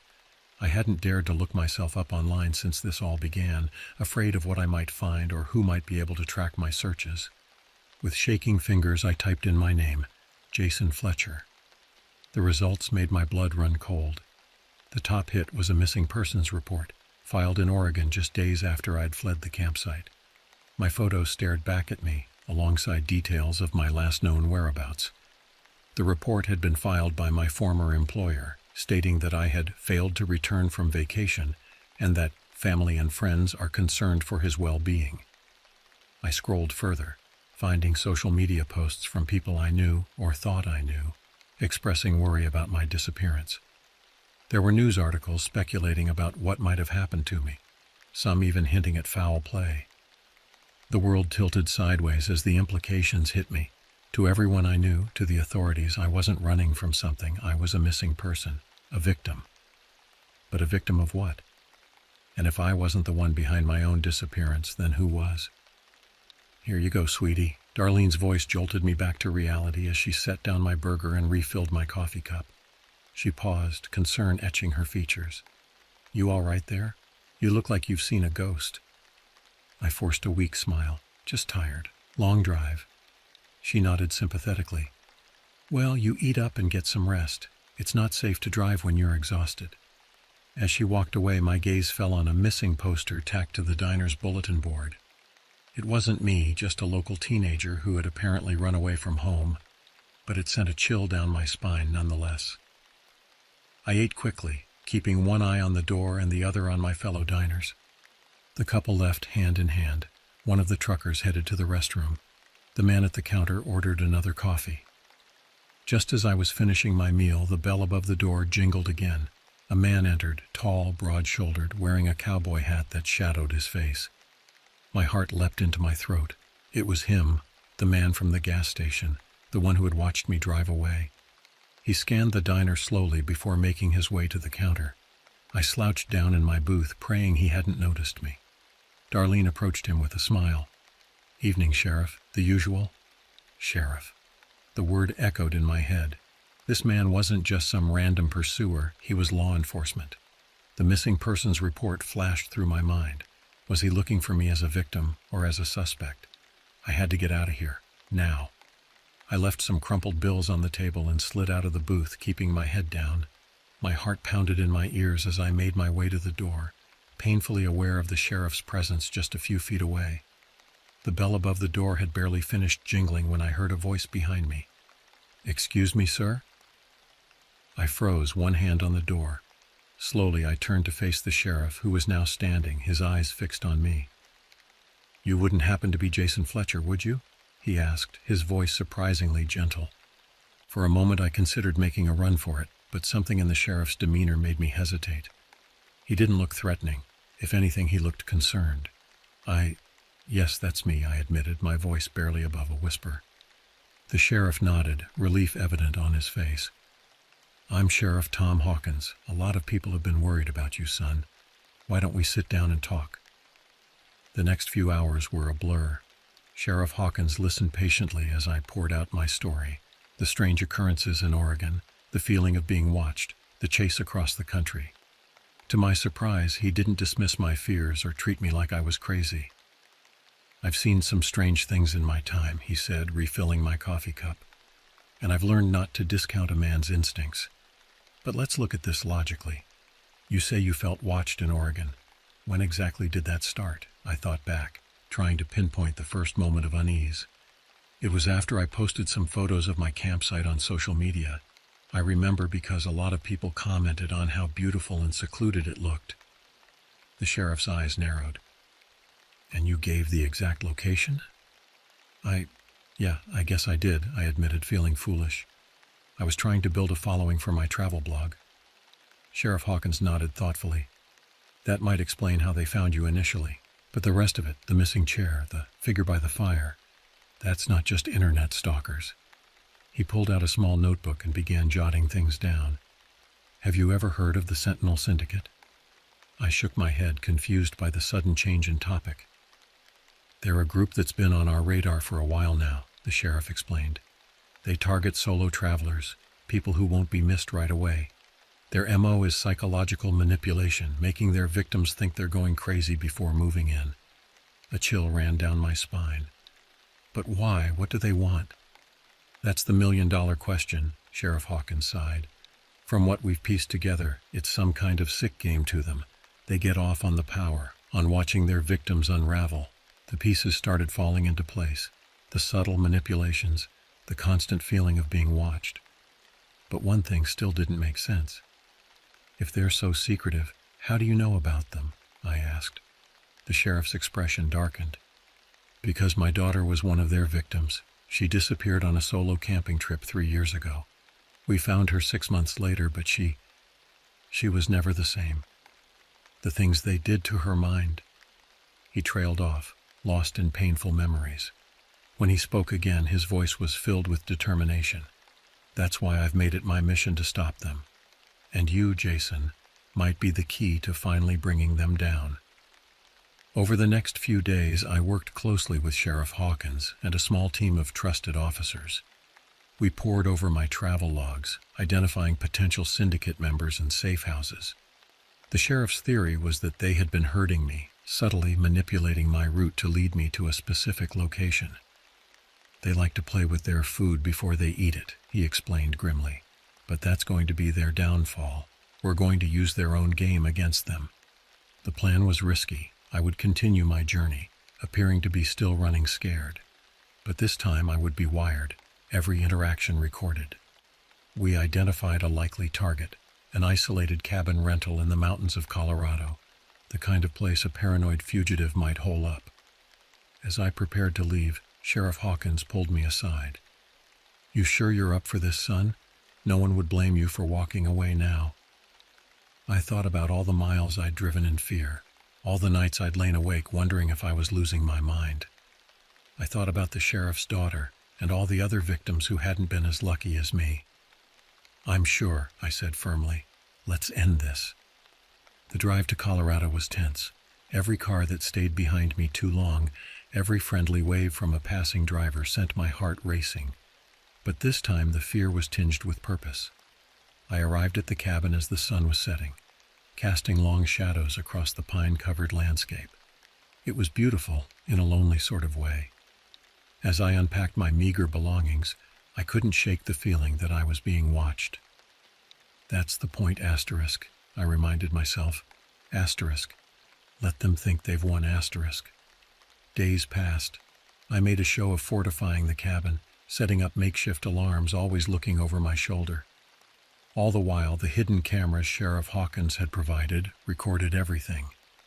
It was on the fourth night that they finally made their move. I was awoken by a soft scratching at the door. Heart pounding, I reached for the panic button disguised as a keychain. In the dim moonlight filtering through the windows, I saw the doorknob slowly turn. 3 figures entered, 2 men and a woman, all dressed in nondescript dark clothing. They moved with an eerie silence, spreading out to surround my bed. "Hello, Jason," the woman said softly. "We've been waiting a long time for this moment." I sat up slowly, trying to keep my voice steady. "Who are you? What do you want from me?" The woman's laugh was cold, devoid of any real mirth. "Want? Oh, Jason, we don't want anything from you. You're simply a player in our game, and you've performed admirably." One of the men stepped forward, a strange device in his hand. "Now it's time for the final act. Don't worry, this won't hurt much." As he reached for me, all hell broke loose. The cabin was suddenly flooded with light as Sheriff Hawkins and his team burst in from their hiding places. The syndicate members were caught completely off guard, taken down before they could even reach for their weapons. In the chaos that followed, the reading of rights, the cataloging of evidence found in the cabin, I sat on the porch, wrapped in a shock blanket. It was over. They were caught. So why didn't I feel relieved? Sheriff Hawkins joined me, handing me a steaming cup of coffee. "You did good, son. Real good. We've got enough to put these 3 away for a long time, and the evidence in there will help us track down more of their operation." I nodded, unable to find words. The sheriff seemed to understand. "It's going to take time," he said gently, "to feel safe again, to trust. But you're not alone. We've got resources, support groups for survivors, and my door is always open." As the first light of dawn broke over the mountains, I felt something I hadn't experienced in months: hope. The road ahead would be long and difficult, but for the first time in what felt like forever, I wasn't running anymore. 1 year later. The open road stretches before me, a ribbon of possibility under an endless sky. Gertrude II, my new RV, hums contentedly as we eat up the miles. It hasn't been an easy journey. There were nights when the darkness felt suffocating, days when every stranger's glance seemed to hide malicious intent. But slowly, with help, I've reclaimed my life. The Sentinel Syndicate investigation is ongoing. The 3 captured at the cabin were just the tip of the iceberg, but their arrests led to more, a domino effect that's still playing out. I check in with Sheriff Hawkins, Tom, as he insists I call him now, regularly, both to stay updated on the case and because he's become something of a father figure to me. I still travel, still share my adventures online, but now I'm more careful, more aware, and I'm not alone anymore. Through a support group for syndicate survivors, I met Elena, another solo traveler whose life was upended by their sick game. We connected over shared experiences, shared healing. Now we share the road. As we pull into a campsite for the night, I can't help but smile at the familiar routine, setting up chairs, building a fire. Elena catches my eye and grins. "Race you to the lake?" Later, as we sit by the fire, I think about how far I've come. The fear isn't gone completely. I don't think it ever will be. But it no longer controls me. I reach for my phone, hesitating for just a moment before opening my travel blog. My fingers fly over the keyboard as I begin a new post. The thing about the open road is that it's full of possibilities, both good and bad. But that's life, isn't it? We can't let fear of the bad stop us from experiencing the good. So here's to the journey, to the unknown around the next bend. Here's to living, not just surviving. I hit post and set my phone aside, turning my gaze to the star-filled sky above. Tomorrow we'll hit the road again, another adventure waiting. But for now, in this moment, I am exactly where I need to be, too.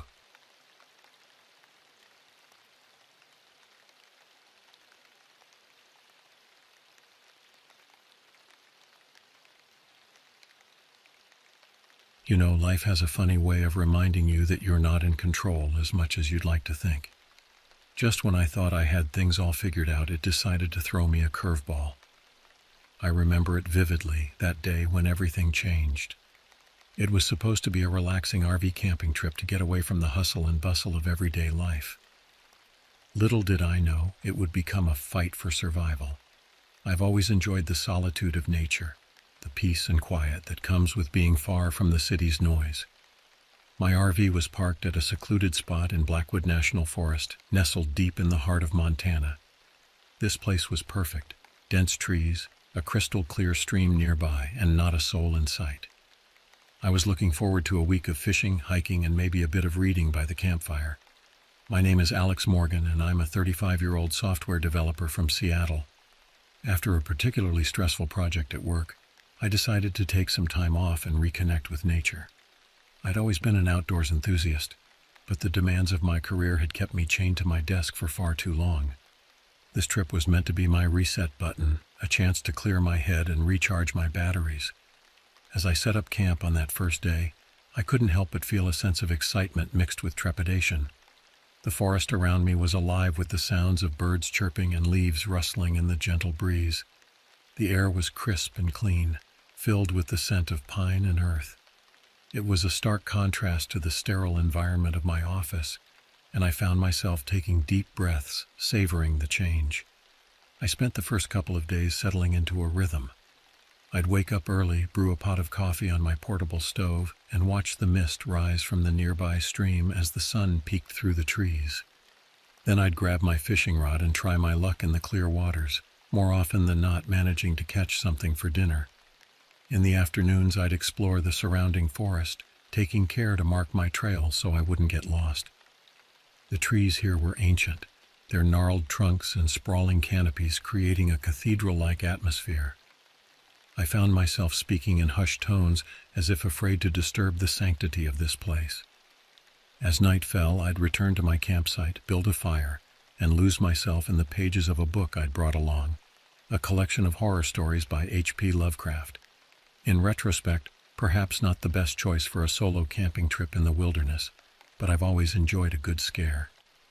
Little did I know that real horror was lurking just beyond the flickering light of my campfire.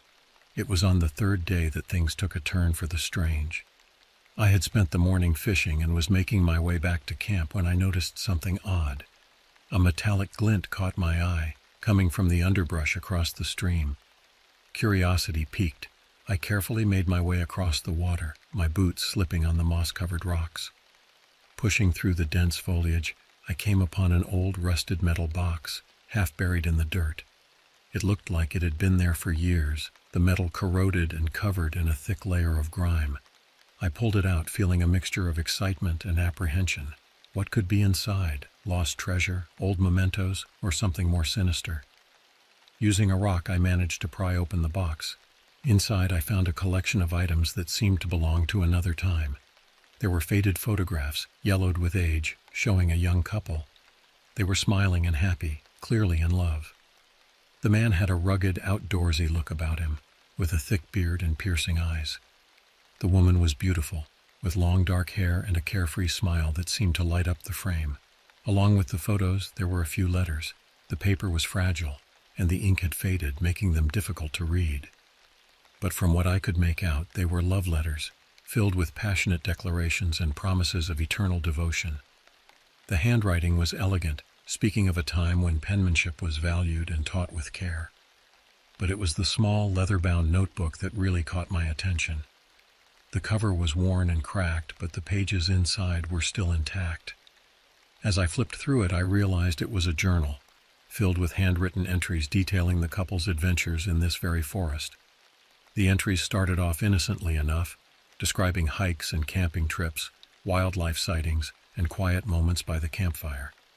But as I read on, the tone began to change. The writer, who I assumed was the man from the photographs, began to describe strange occurrences. One entry, dated June 17, 1978, stood out. Asterisk, June 17, 1978. Something's not right in these woods. For the past few nights, Emily and I have been hearing strange noises after dark. At first, we thought it was just animals, but it's different. There's a rhythm to it, almost like footsteps, but not quite. And the feeling of being watched is constant now. Emily's scared, though she tries not to show it. I told her it's nothing, but I'm not so sure anymore. Asterisk. Last night I saw something, a figure just at the edge of our campsite. It was too dark to make out clearly, but it was tall, unnaturally so. When I shined my flashlight in that direction, it was gone. I didn't tell Emily. No need to frighten her more. We're leaving tomorrow. I love these woods, but something tells me we're not welcome here anymore. Asterisk. The entry ended there, and as I turned the page, expecting to find more, I was met with blank pages. The journal entries stopped abruptly, leaving me with more questions than answers. A chill ran down my spine as I read those words. The sun, which had been high in the sky when I found the box, was now dipping towards the horizon, casting long shadows through the trees. The forest, which had seemed so peaceful just hours ago, now felt oppressive and watchful. I shook my head, trying to dispel the unease that had settled over me. It was just an old story, probably embellished for effect. People loved to tell tales about spooky encounters in the woods. It didn't mean anything. Still, as I made my way back to my campsite, I couldn't shake the feeling that something had changed. The birds, which had been singing all day, were now eerily silent. The wind had picked up, rustling the leaves in a way that sounded almost like whispers. By the time I got back to my RV, darkness had fallen. I quickly built a fire, its warm light providing a small circle of comfort in the growing gloom. As I sat down to cook the fish I'd caught earlier, I found my eyes constantly darting to the tree line, searching for what? A tall figure? A pair of watching eyes? I laughed nervously at myself. "Get a grip, Alex," I muttered. "It's just a story. You're letting your imagination run wild." But as the night deepened, the forest around me seemed to come alive with sounds. Crickets chirped, an owl hooted in the distance, and small animals rustled in the underbrush. Normal nighttime sounds, I told myself. Nothing to worry about. Yet there was something else. A subtle but persistent feeling of being watched. The hair on the back of my neck stood up, and I found myself growing tenser by the minute. I grabbed my flashlight and scanned the perimeter of my camp, its beam cutting through the darkness. Nothing, just trees and shadows. I tried to relax, focusing on my dinner and the warmth of the fire, but the feeling wouldn't go away. It was like an itch I couldn't scratch, a presence just beyond the reach of my senses. That's when I heard it, a branch snapping close by, too close. I froze, flashlight in hand, and slowly turned towards the sound. The beam of light revealed nothing but trees and shadows, but I knew I hadn't imagined it. "Who's there?" I called out, trying to keep my voice steady despite the pounding of my heart. No response came, just the quiet crackle of my campfire and the distant hoot of an owl. I sat back down, more alert now, my eyes constantly scanning the darkness beyond my little circle of light. Minutes felt like hours as I strained my ears for any unusual sound. Just when I started to relax, convinced I was letting the journal's story get to me, I heard it again. Another snap, even closer this time. I stood up, this time with my hunting knife in hand, and shined the light into the darkness. Still nothing. But the forest was different now. The air felt thick, charged with an energy I couldn't explain. It was as if the woods themselves were holding their breath, waiting for something to happen. Then I saw it, a flicker of movement just beyond the reach of the light. I aimed the beam in that direction and caught a glimpse of something slipping behind a tree. My pulse quickened. This was no animal. The movement was too deliberate, too human. I kept the light trained on the spot and called out again, louder this time. "Show yourself." Silence answered me, but the tension in the air grew thicker. I backed up towards my RV, never taking my eyes off the tree line. Another movement caught my attention, this time to my left. I swung the light around, and there, partially hidden by the shadows, stood a man. He was tall, unnaturally so, just like the figure described in the journal. His build was lean, almost emaciated, and he wore tattered clothes that looked like they'd been through hell. But it was his face that sent a jolt of terror through me. Gaunt and pale, with sunken cheeks and wild, feverish eyes, he looked more like a corpse than a living man. Those eyes, glinting in the flashlight's beam, held a mixture of madness and malevolence that made my blood run cold. "Who are you?" I demanded, knife at the ready, though I doubted it would be much use if he decided to attack. He stepped forward, just enough for me to see him more clearly. A sinister smile spread across his face, revealing teeth that were yellow and rotting. "You shouldn't be here," he said in a low, gravelly voice that seemed to echo in the quiet forest. "This is public land," I replied, trying to sound braver than I felt. "I have every right to be here. Now who are you and what do you want?" His smile widened, and I saw something dark and sticky on his teeth. I prayed it was just poor dental hygiene, but a voice in the back of my mind whispered otherwise. "You found the box, didn't you?" he asked, taking another step closer. I hesitated, but there was no point in denying it. "Yes, what of it?" "You should have left it buried," he said, his voice dripping with menace. "Now you're involved." "Involved in what?" I asked, my grip tightening on the knife. "In what happened to them," he replied, gesturing vaguely towards the forest. "In what's been happening here for decades." I didn't wait to hear more. I bolted for the RV, slamming the door shut behind me and locking it. My heart was racing, and I could hear my pulse pounding in my ears. I grabbed my phone, cursing when I saw there was no signal. With shaking hands, I grabbed my keys and started the engine, ready to get the hell out of there. But as the headlights cut through the darkness, I saw him again, standing in front of the RV, blocking my path. His expression was one of cold determination, and I knew with certainty that he had no intention of letting me leave. I honked the horn, a long, angry blast that echoed through the forest. He didn't budge. Desperation clawed at me as I realized I was trapped.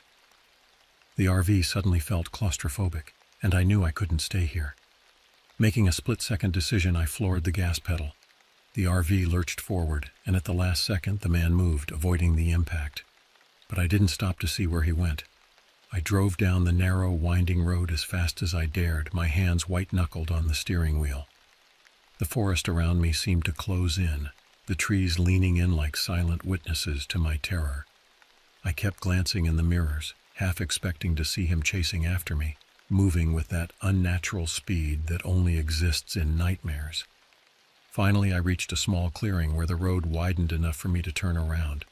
I took a deep breath, trying to calm my racing heart, and decided to head back to the main highway, leaving the campsite and all my gear behind.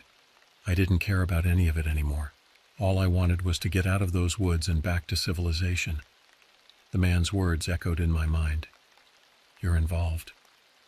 I couldn't shake the feeling that he was right, that I'd stumbled into something far bigger and more terrifying than a simple camping trip gone wrong. The headlights picked up a sign pointing towards the highway, and I felt a surge of relief. Just a few more miles, and I'd be out of this nightmare.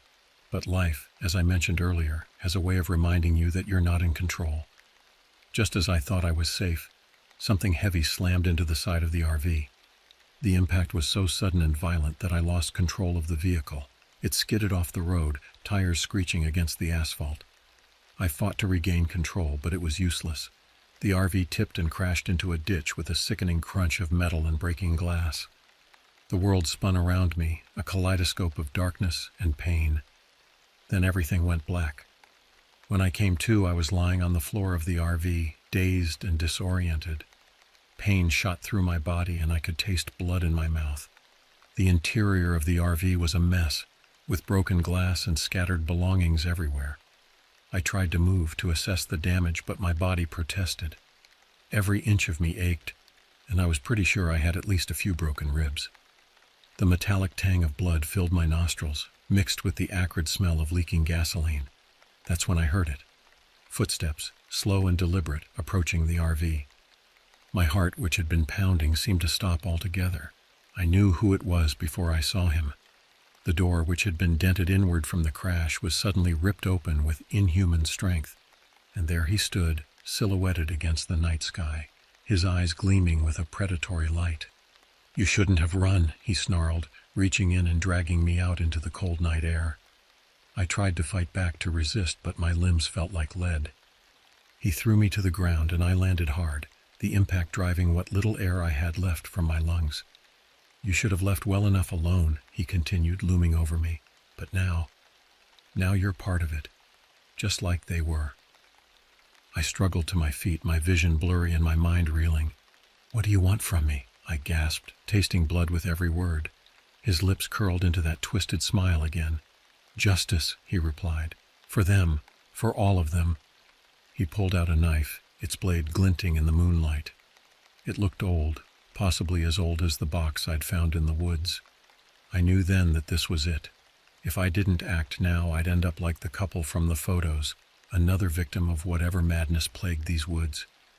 Summoning every ounce of strength I had left, I lunged at him. The move caught him off guard, and we grappled, the knife between us.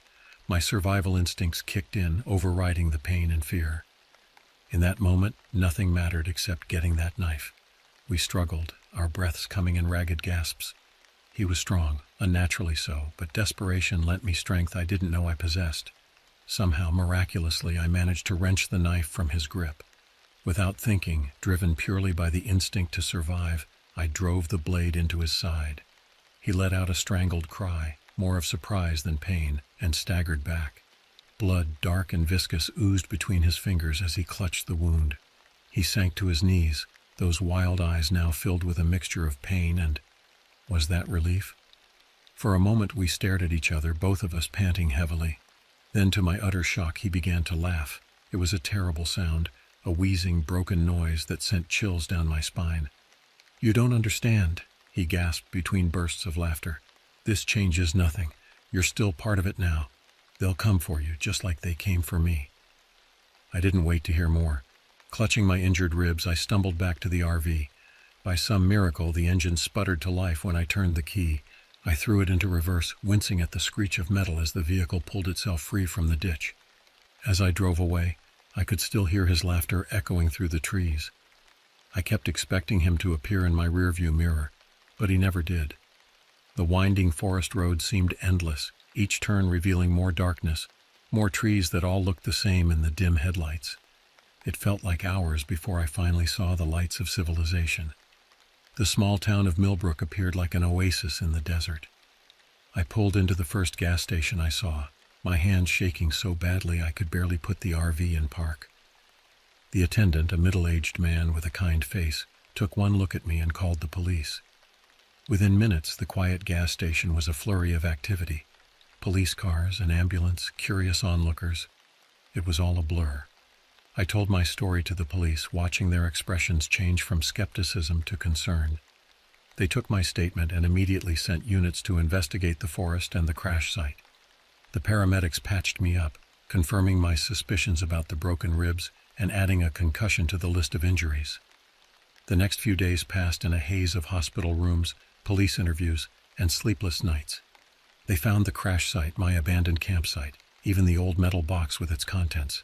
But of the strange man there was no sign, no body, no blood trail, nothing to corroborate my story except the knife wound in my side that the doctor said was defensive. The case was eventually classified as self-defense against an unknown assailant, likely a drifter or escaped mental patient, they said. I was free to go, to return to my life in Seattle. But I knew, deep down, that it wasn't over. In the months that followed, I tried to put the incident behind me. I returned to work, to my comfortable apartment, to the rhythms of city life. But the forest never truly left me. I'd wake up in cold sweats, the man's laughter ringing in my ears. I'd see tall, gaunt figures out of the corner of my eye, only to turn and find nothing there. And then the dreams started. Vivid, terrifying dreams of running through endless woods, of voices whispering from the shadows, of hands reaching out to grab me. In these dreams, I'd often find myself back at that campsite, staring at the old metal box. But when I opened it, instead of photos and letters, I'd find only darkness.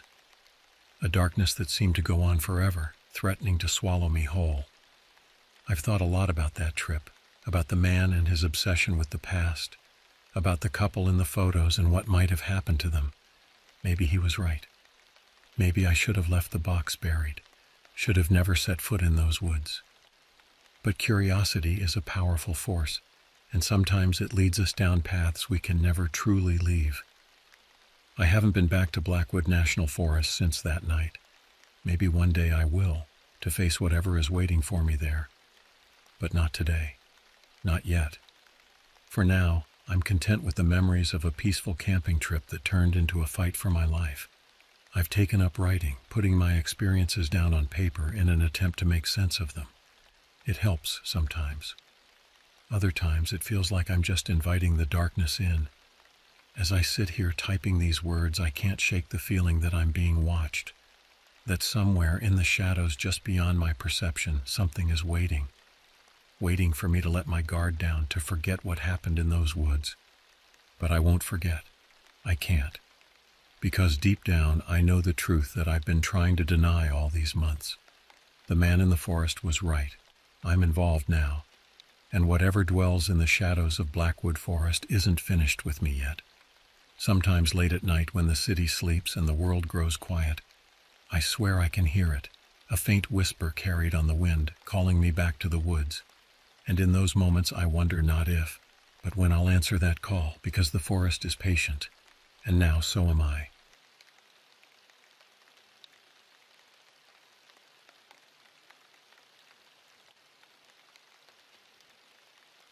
I remember the first day I realized how different my life was, not because of some grand adventure, but because of the small, significant moments that piled up to define my existence.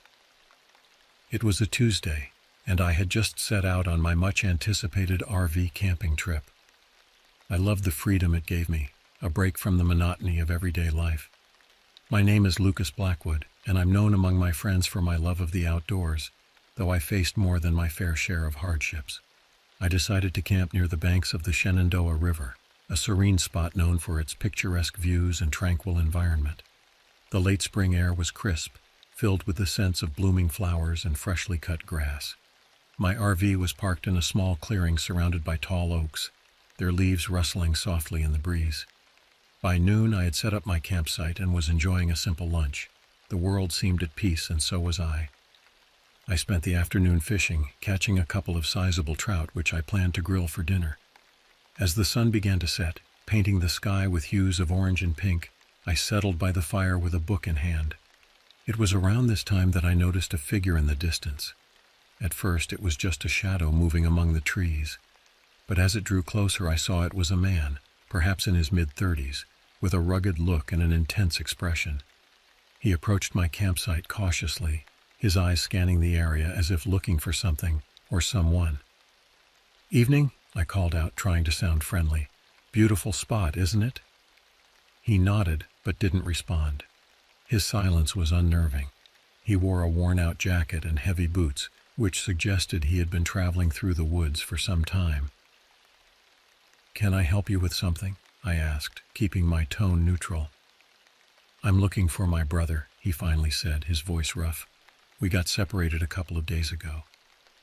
"I haven't seen anyone else around here," I replied. "You sure he's in this area?" He nodded again. "Yeah, he's around here somewhere. Name's Daniel. If you see him, let him know Owen's looking for him." I agreed to keep an eye out and offered him some food and water, which he declined before disappearing back into the woods. His visit left me uneasy, but I shrugged it off. People got lost in the woods all the time. It wasn't unusual for them to ask for help. As night fell, I retreated into my RV, locking the doors behind me. I was ready for a good night's sleep after the long day, but sleep wouldn't come easily.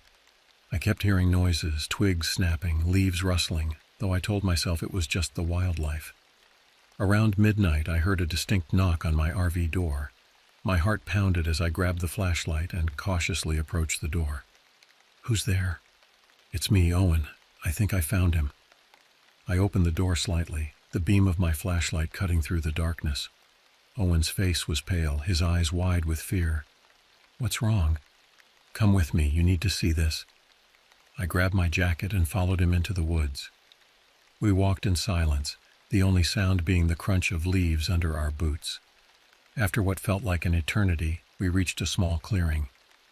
Owen pointed to the ground and my blood ran cold. There, lying face down in the dirt, was a body. I knelt down, my hands trembling as I checked for a pulse. There was none. The man was dead, his face battered and unrecognizable. "Daniel?" I asked, my voice barely a whisper. Owen nodded. "What happened to him?" "I don't know. I found him like this," he replied, his voice breaking. "We need to call the authorities." We made our way back to my RV and I dialed 911 with shaking hands. The dispatcher's calm voice was a stark contrast to the panic I felt. I gave them our location and explained the situation. They assured me that help was on the way. As we waited, Owen and I sat in silence, the weight of the situation pressing down on us. The minutes felt like hours. Finally, we saw the flashing lights of the police cars approaching. The officers took our statements and secured the scene, treating it as a potential crime. The rest of the night was a blur of questions and flashing cameras. I felt like I was living someone else's nightmare. By dawn, they had identified the body as Daniel, confirming Owen's worst fears. The police suspected foul play and began their investigation in earnest. Owen was taken in for further questioning and I was allowed to stay at a nearby motel, my RV now part of a crime scene. The sense of peace I had felt just 24 hours earlier was shattered, replaced by an uneasy feeling that this was far from over. In the following days, the investigation unfolded like a twisted puzzle. It turned out that Owen and Daniel had been involved in some illegal activities, something I had not expected. They were part of a smuggling ring, using the dense woods and secluded campsites as their routes. Daniel's death was likely a message from their associates, a warning to Owen. I kept my distance from the investigation, but the details trickled in through the news and occasional visits from the detectives. I learned that the smuggling ring was more extensive than anyone had realized, involving not just drugs but also weapons and other illicit goods. The authorities were cracking down hard, using Daniel's murder as leverage to dismantle the operation. One evening, about a week after the incident, I was packing up my things to head home when I received an unexpected visitor. Detective Harris, a no-nonsense woman with sharp eyes and a steely demeanor, knocked on my motel room door. "Mr. Blackwood, we need to talk," she said, flashing her badge. "Of course, Detective. What's this about?" "We have reason to believe that you might be in danger," she said, her tone grave. "Owen has been cooperating with us, and his associates might not take kindly to that. They might see you as a loose end." I felt a chill run down my spine. "What do you suggest I do?" "We're offering you protection, but we also need your help. We believe Owen's brother's murder is just the tip of the iceberg. If you're willing to assist us, we can ensure your safety." It was a lot to take in. I had come here for a peaceful camping trip and now found myself entangled in a criminal investigation, but there was no other choice. I agreed to cooperate, knowing it was the only way to stay safe and perhaps make a difference. Over the next few weeks, I worked closely with Detective Harris and her team. They used me as bait, setting up another camping trip to lure the smugglers out. The operation was risky, but it was our best shot at catching them in the act. I found myself back in the woods, this time with a team of undercover officers nearby. The tension was palpable as we waited for the smugglers to take the bait. Hours passed with no sign of them, and I began to wonder if they had seen through our plan. Just as I was about to call it a night, I heard the familiar rustling of leaves. My heart raced as I signaled to the officers, who moved silently into position. A group of men emerged from the trees, their faces hard and eyes filled with malice. They were heavily armed, and it was clear they meant business. "Where's Owen?" one of them demanded. "He's not here," I replied, trying to keep my voice steady. "Wrong answer," the leader snarled, raising his weapon. Before he could pull the trigger, the woods exploded with activity. The undercover officers sprang into action, taking the smugglers by surprise. Gunfire echoed through the trees, and I ducked for cover behind a fallen log. The firefight was intense, but the officers had the upper hand, thanks to their preparation and numbers. When the dust settled, the smugglers were subdued, and the officers quickly secured the area. I emerged from my hiding spot, shaken but unharmed. Detective Harris approached me, a look of relief on her face. "You did well, Lucas. We got them," she said, patting my shoulder. The operation was a success. The smugglers were arrested and their operation dismantled. Owen, in exchange for his cooperation, entered witness protection, hoping to start a new life far from the shadows of his past. As for me, I returned to my RV, the peaceful campsite now a stark reminder of the chaos that had unfolded. I packed up my things, ready to leave the woods behind. The tranquility I once sought here was forever tainted by the memories of that night. But life goes on. I resumed my routine, though with a newfound appreciation for the ordinary moments. The experience had changed me, but not in the way one might expect. I wasn't haunted by nightmares or overwhelmed by fear. Instead, I felt a sense of resilience, a determination to live fully despite the darkness I had witnessed. As I drove away from the Shenandoah River, I glanced in the rearview mirror, the tall oaks receding into the distance. The woods held many secrets, some of which I had uncovered. And while I couldn't forget what happened, I refused to let it define me. Yet, as the miles rolled by, I couldn't shake the feeling that something was following me. In the shadows of the trees lining the road, I swore I saw figures moving, keeping pace with my RV. And in the quiet moments when the engine's hum faded into the background, I could hear whispers carried on the wind, speaking of unfinished business and debts yet to be paid.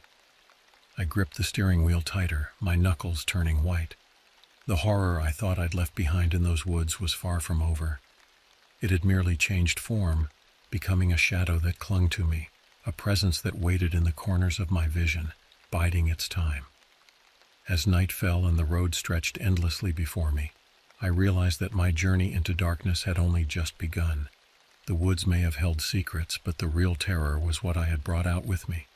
A knowledge that there were things in this world far more sinister than I had ever imagined, and they now knew my name. The horror story of my life wasn't ending. It was evolving, growing, spreading its tendrils into every aspect of my existence.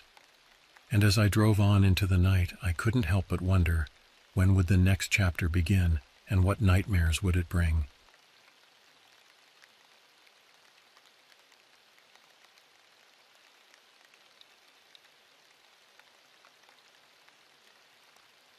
I never thought I'd be the one to tell this story.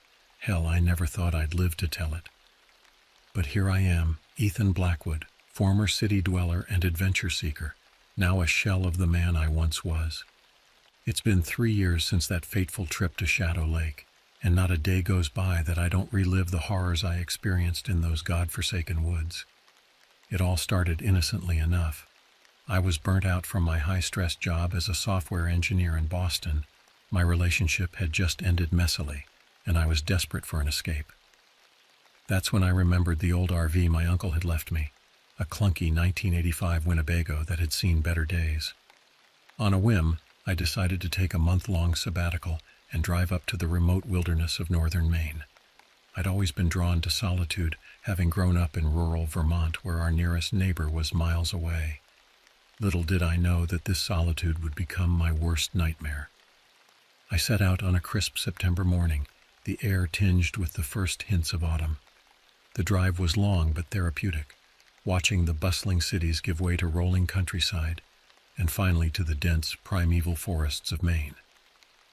By the time I reached the outskirts of Shadow Lake, it was late afternoon, and the sun was already dipping behind the towering pines, casting long shadows across the narrow, winding road. Shadow Lake wasn't on any tourist maps, I'd heard about it from a colleague who swore it was the most peaceful place he'd ever visited. "If you want to get away from it all, that's where you go," he'd said. Now, as I navigated the RV down the overgrown dirt road leading to the lake, I couldn't help but feel a twinge of unease. The forest seemed to press in on all sides, the trees unnaturally still in the fading light. I finally reached a small clearing by the lakeshore and parked the RV. The lake stretched out before me, a vast mirror reflecting the darkening sky. The water was so still it looked like black glass. I took a deep breath, inhaling the scent of pine and damp earth. This was what I needed: peace, quiet, and solitude. That first night passed uneventfully.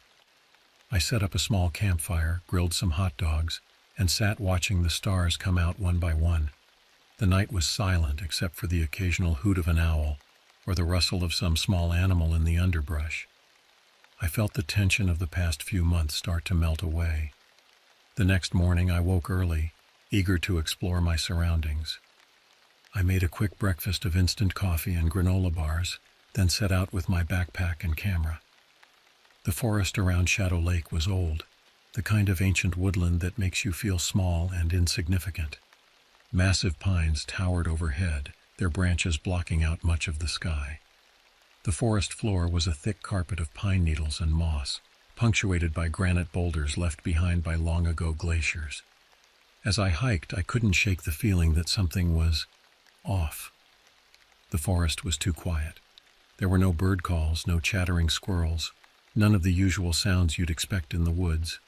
I tried to shrug it off, telling myself it was just my city-trained ears not used to real silence.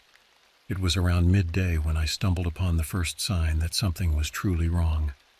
In a small clearing, I found a campsite, or what was left of one. A tent lay in shreds, its contents strewn about as if a bear had rummaged through it. But there were no claw marks, no signs of animal activity. It looked more like someone had taken a knife and methodically sliced the tent to ribbons. I approached cautiously, my heart pounding. "Hello," I called out. "Is anyone here?" No response. As I got closer, I noticed something that made my blood run cold. There were drag marks in the dirt leading away from the tent and into the dense underbrush. And those marks, they looked disturbingly like someone had been pulled away against their will. I should have left right then, should have run back to my RV and driven away as fast as I could. But curiosity, that damned human trait that's both our greatest strength and our fatal flaw, got the better of me. I decided to follow the drag marks, just for a little while, to see if I could figure out what had happened. The trail led me deeper into the forest, to areas where the trees grew so close together that I had to squeeze between them. The light grew dimmer, filtered through layers of leaves and needles. And then I heard it, a sound that still haunts my nightmares. It was a whisper, so faint at first that I thought I was imagining it. But as I pressed on, it grew louder. Not one whisper, but many, overlapping and intertwining. They seemed to come from everywhere and nowhere at once. I couldn't make out words, just a sibilant hissing that made the hair on the back of my neck stand up. Panic started to set in. I turned to go back the way I'd come, but in my fear and confusion, I'd lost track of the path. Every direction looked the same, just endless trees and shadows. The whispers grew louder, more insistent. They seemed to be all around me now, pressing in like a physical force. I started to run, crashing through the underbrush, branches whipping at my face. I had no idea where I was going. I just knew I had to get away from those terrible whispers. But no matter how fast I ran, they seemed to keep pace, always just behind me, always just out of sight. As I ran, the forest seemed to change. The trees looked wrong. Their bark was darker, almost black, and seemed to pulse with an inner light. The branches reached out like grasping fingers, trying to snag my clothes and hair. And the ground began to feel soft and yielding, like I was running across a gigantic sponge. I don't know how long I ran. It could have been minutes or hours. Time seemed to lose all meaning in that nightmarish forest. Finally, my foot caught on a root and I went down hard, the breath knocked out of me. As I lay there, gasping for air, the whispers surrounded me, growing louder and more distinct. "Join us," they seemed to say. "Become one with the forest. Give yourself to the shadows." I scrambled to my feet, my eyes darting around wildly, and that's when I saw them. Shapes moving in the shadows between the trees. They were vaguely humanoid, but wrong in ways I can't fully describe. Too tall, too thin, with limbs that bent at impossible angles. And their faces, where there should have been faces, there were only swirling patterns of darkness. One of the creatures stepped forward, its movements fluid and unnatural. It reached out a long, spindly arm towards me, fingers elongating like tendrils of smoke. I felt a scream building in my throat, but before I could release it, everything went black. I woke up back in my RV, drenched in sweat and shaking uncontrollably. Sunlight was streaming through the windows, and for a moment I thought it had all been a terrible nightmare.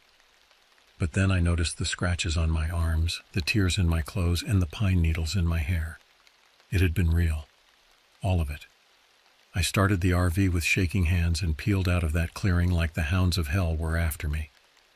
As I drove, I kept glancing in the rearview mirror, half expecting to see those shadowy figures emerging from the trees. But there was nothing, just the road and the endless forest. It's been 3 years since that day, and I've never gone back to Shadow Lake. I've tried to convince myself that what I experienced was some kind of hallucination, maybe brought on by stress or some toxic plant I accidentally ingested. But deep down, I know the truth. There's something in those woods, something ancient and malevolent, something that whispers in the shadows and preys on the unwary. And sometimes, late at night when the wind blows just right, I swear I can still hear those whispers, calling me back to Shadow Lake. If you're reading this, consider it a warning. Stay away from Shadow Lake. Don't let curiosity get the better of you like it did me.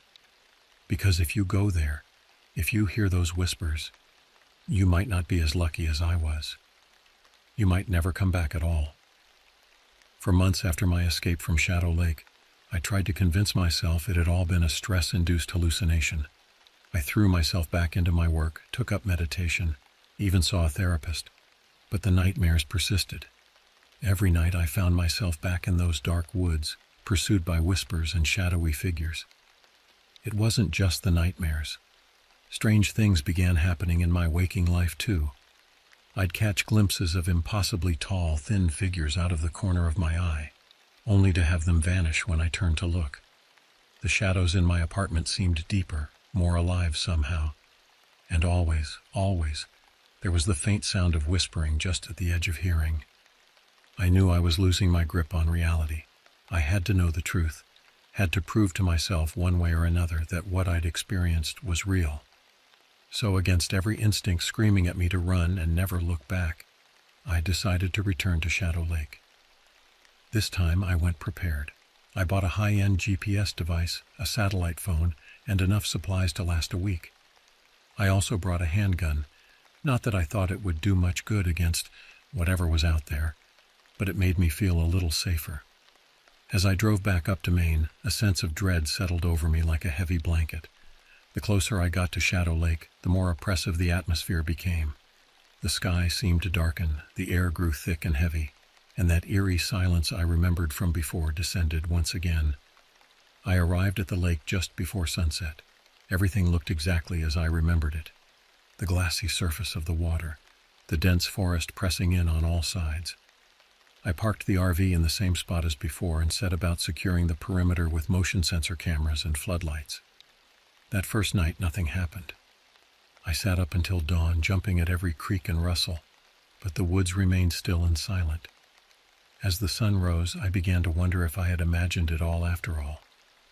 Emboldened by the uneventful night, I decided to venture into the forest. I wanted to find that torn-up campsite to prove to myself that it had been real. I set out, GPS in hand, carefully marking my trail. Hours passed as I hiked deeper into the woods. The trees seemed to grow taller, their trunks wider and more gnarled. The canopy overhead became so thick that it was like twilight on the forest floor, even though my watch told me it was midday. And then I found it, the clearing with the shredded tent. It was exactly as I remembered, down to the drag marks leading into the underbrush. My heart pounded as I realized that it hadn't been a hallucination. It was all real. That's when I heard the whispers. They started soft, just like before, a susurration that could have been the wind in the leaves. But they grew louder, more insistent. I turned to run, but the forest had changed around me. The trees were closer together, their bark black and pulsing with that eerie inner light. I checked my GPS, trying to retrace my steps, but the screen was a jumble of nonsensical symbols. In my panic, I dropped it, the device disappearing into the spongy forest floor.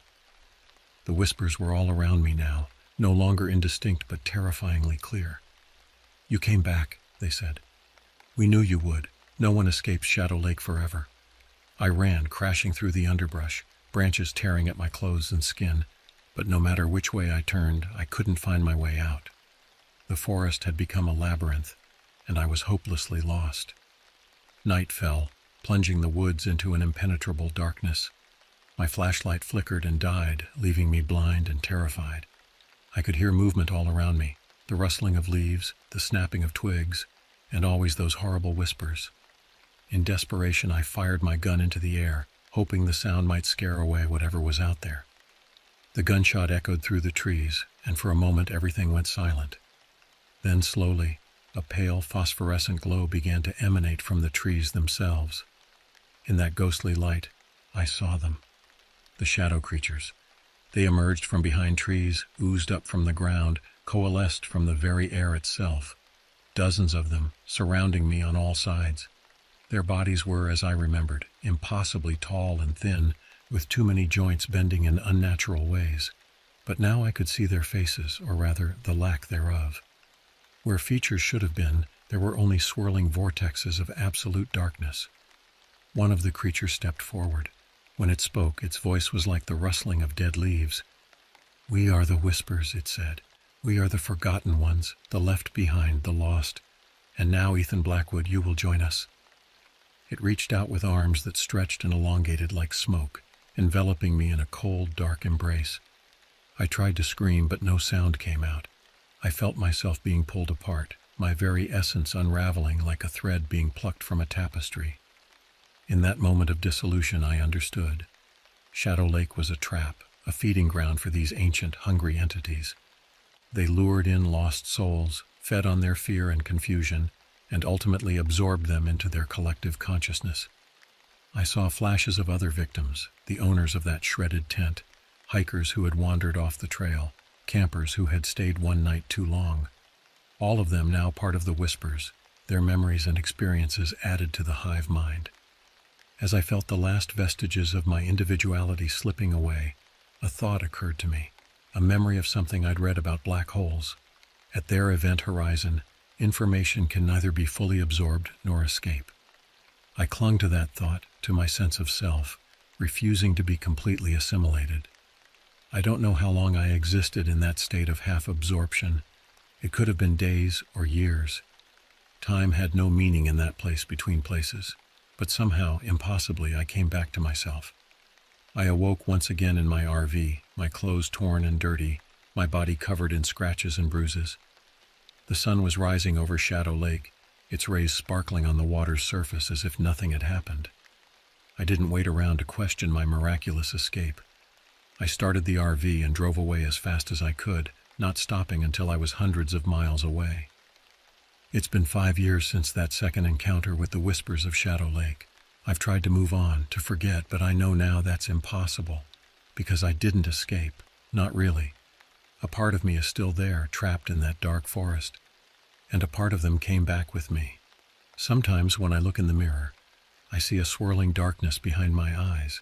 Sometimes I hear the whispers in my head, calling me back. And sometimes, just sometimes, I feel an overwhelming urge to share this story, to lure others to Shadow Lake. Because that's how they spread, that's how they feed, and now I'm one of them. So let this be a final warning. If you ever find yourself near a place called Shadow Lake, turn back. Don't let curiosity get the better of you. Don't listen to the whispers, because once you do, you'll never truly leave, and neither will they.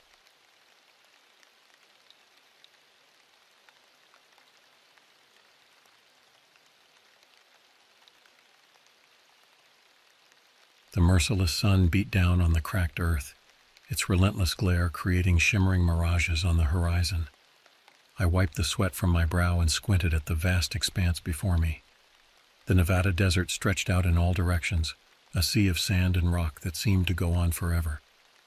My name is Marcus Holloway, and I had come here seeking solitude, a respite from the chaos of my life in Los Angeles. Little did I know that this desolate landscape would become the stage for a nightmare beyond my wildest imagination. I'd always been a bit of an outsider, more comfortable with books and solitary pursuits than the frenetic energy of social gatherings. The city had worn me down over the years, its constant noise and frantic pace grating on my nerves until I felt like I was constantly on edge. When I inherited my uncle's old RV, it seemed like a sign. I took a leave of absence from my job as a librarian and set out for the desert, hoping to find some peace and maybe rediscover a part of myself that had been lost in the urban jungle.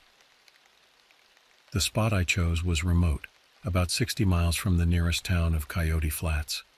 I'd found it on an old map, tucked away in a dusty corner of the library's archives. It was perfect, far enough from civilization to ensure privacy, but not so isolated that I couldn't make it back to town if needed. As I maneuvered the RV down the bumpy dirt road, I felt a sense of anticipation building in my chest.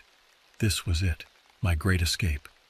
I parked the RV near a small outcropping of rocks that provided some shelter from the wind. The silence was immediate and all-encompassing. No traffic noise, no chattering voices, just the whisper of the breeze and the occasional cry of a distant bird. I took a deep breath, savoring the clean, dry air. This was exactly what I needed. That first evening, I set up a small camp outside the RV. I built a fire, more for company than warmth, and settled into a folding chair with a battered copy of Thoreau's Walden. As the sun dipped below the horizon, painting the sky in vibrant oranges and purples, I felt a sense of peace wash over me. This was what I had been missing, this connection to nature, to silence, to myself. I slept better that night than I had in years, lulled by the absolute quiet of the desert. When I woke, the sun was just peeking over the eastern horizon, casting long shadows across the sandy ground. I made a simple breakfast of instant coffee and oatmeal, then set out to explore my surroundings. The desert, I discovered, was far from the barren wasteland many imagined it to be. It was teeming with life, albeit of a hardier variety than I was used to. Cacti stood like sentinels, their spiny arms reaching for the sky. Small lizards darted between rocks, their scales glinting in the sunlight. I even spotted a coyote in the distance, its lean form slinking across the landscape. As I walked, I began to notice signs of human presence. Old tin cans, weathered and rusted, peeked out from beneath the sand. Here and there I saw the remnants of what might have been structures, a few rotting boards, a rusted pipe sticking out of the ground. It was clear that people had lived here once, perhaps during the mining boom of the previous century. My curiosity piqued. I decided to venture further from camp. I packed a backpack with water, some trail mix, and a first aid kit. As an afterthought, I added the small .22 caliber pistol I'd brought along for protection. I'd never been much for guns, but the desert could be dangerous, and it paid to be prepared. I hiked for several hours, the sun climbing higher in the sky as the day wore on.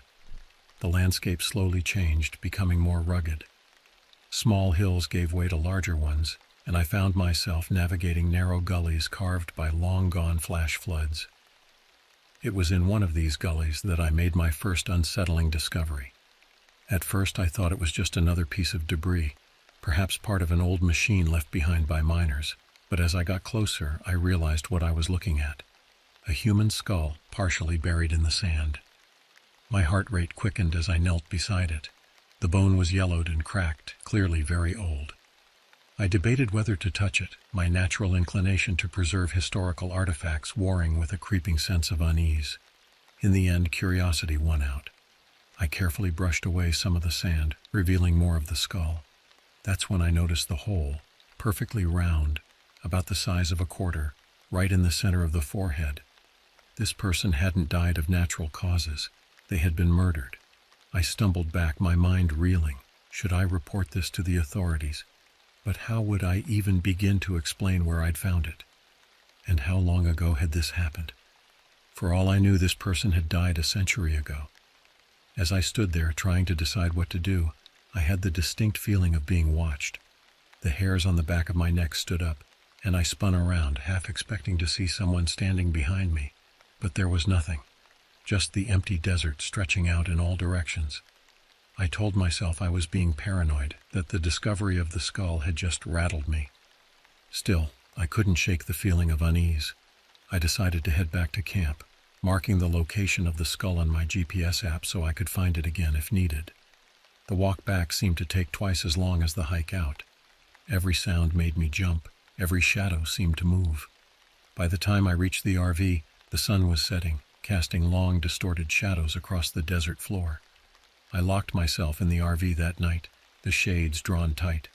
Sleep eluded me, my mind replaying the image of the skull over and over. When I did finally drift off, my dreams were filled with shadowy figures and the sound of gunshots echoing across empty landscapes.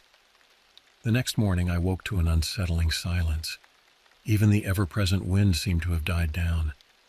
I made myself a strong cup of coffee, trying to shake off the lingering unease from the night before. As I sipped the bitter liquid, I tried to decide what to do next. Part of me wanted to pack up and leave, to put this whole experience behind me. But another part, the part that had always been drawn to mysteries and untold stories, wanted to dig deeper. In the end, curiosity won out. I decided to explore further to see if I could find any more clues about the skull's origin. This time I packed more carefully, extra water, a proper first aid kit, and my pistol, which I tucked into my waistband with a mixture of reassurance and discomfort. I set out in a different direction this time, heading towards a cluster of hills I'd spotted in the distance. The going was tougher here, the ground rockier and more uneven. By midday I was sweating profusely, my shirt sticking to my back in the relentless heat. It was then that I saw it. A glint of metal in the distance, out of place among the natural hues of the desert. As I got closer, I realized what I was looking at. The remains of an old cabin, its metal roof partially collapsed but still reflecting the sunlight. The cabin was in a state of advanced decay. The wooden walls were weathered and warped, with gaps large enough to see through in places. The door hung askew on rusted hinges, creaking softly in the faint breeze. Despite its dilapidated state, it was clear that this had once been someone's home. I approached cautiously, alert for any signs of danger. The area around the cabin was littered with debris. Old cans, broken glass, scraps of sun-bleached fabric. I peered through one of the gaps in the wall, trying to get a sense of the interior. What I saw made my blood run cold. The inside of the cabin was a scene of violence frozen in time. Furniture was overturned, debris scattered everywhere, and there, in the center of the floor, was a dark stain that could only be blood. My heart pounding, I pushed open the door. It gave way with a groan, releasing a cloud of dust that made me cough. The smell hit me immediately, a musty, decayed odor that spoke of years of abandonment. But underneath that was another scent, faint but unmistakable, the metallic tang of old blood.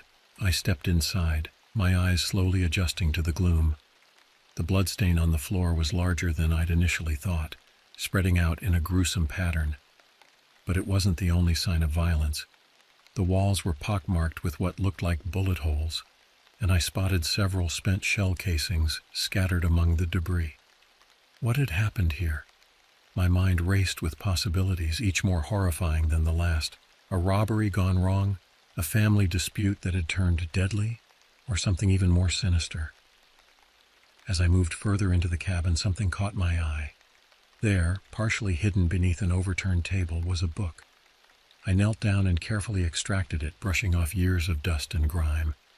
It was a diary, its leather cover cracked and faded, but still intact. With trembling hands, I opened it.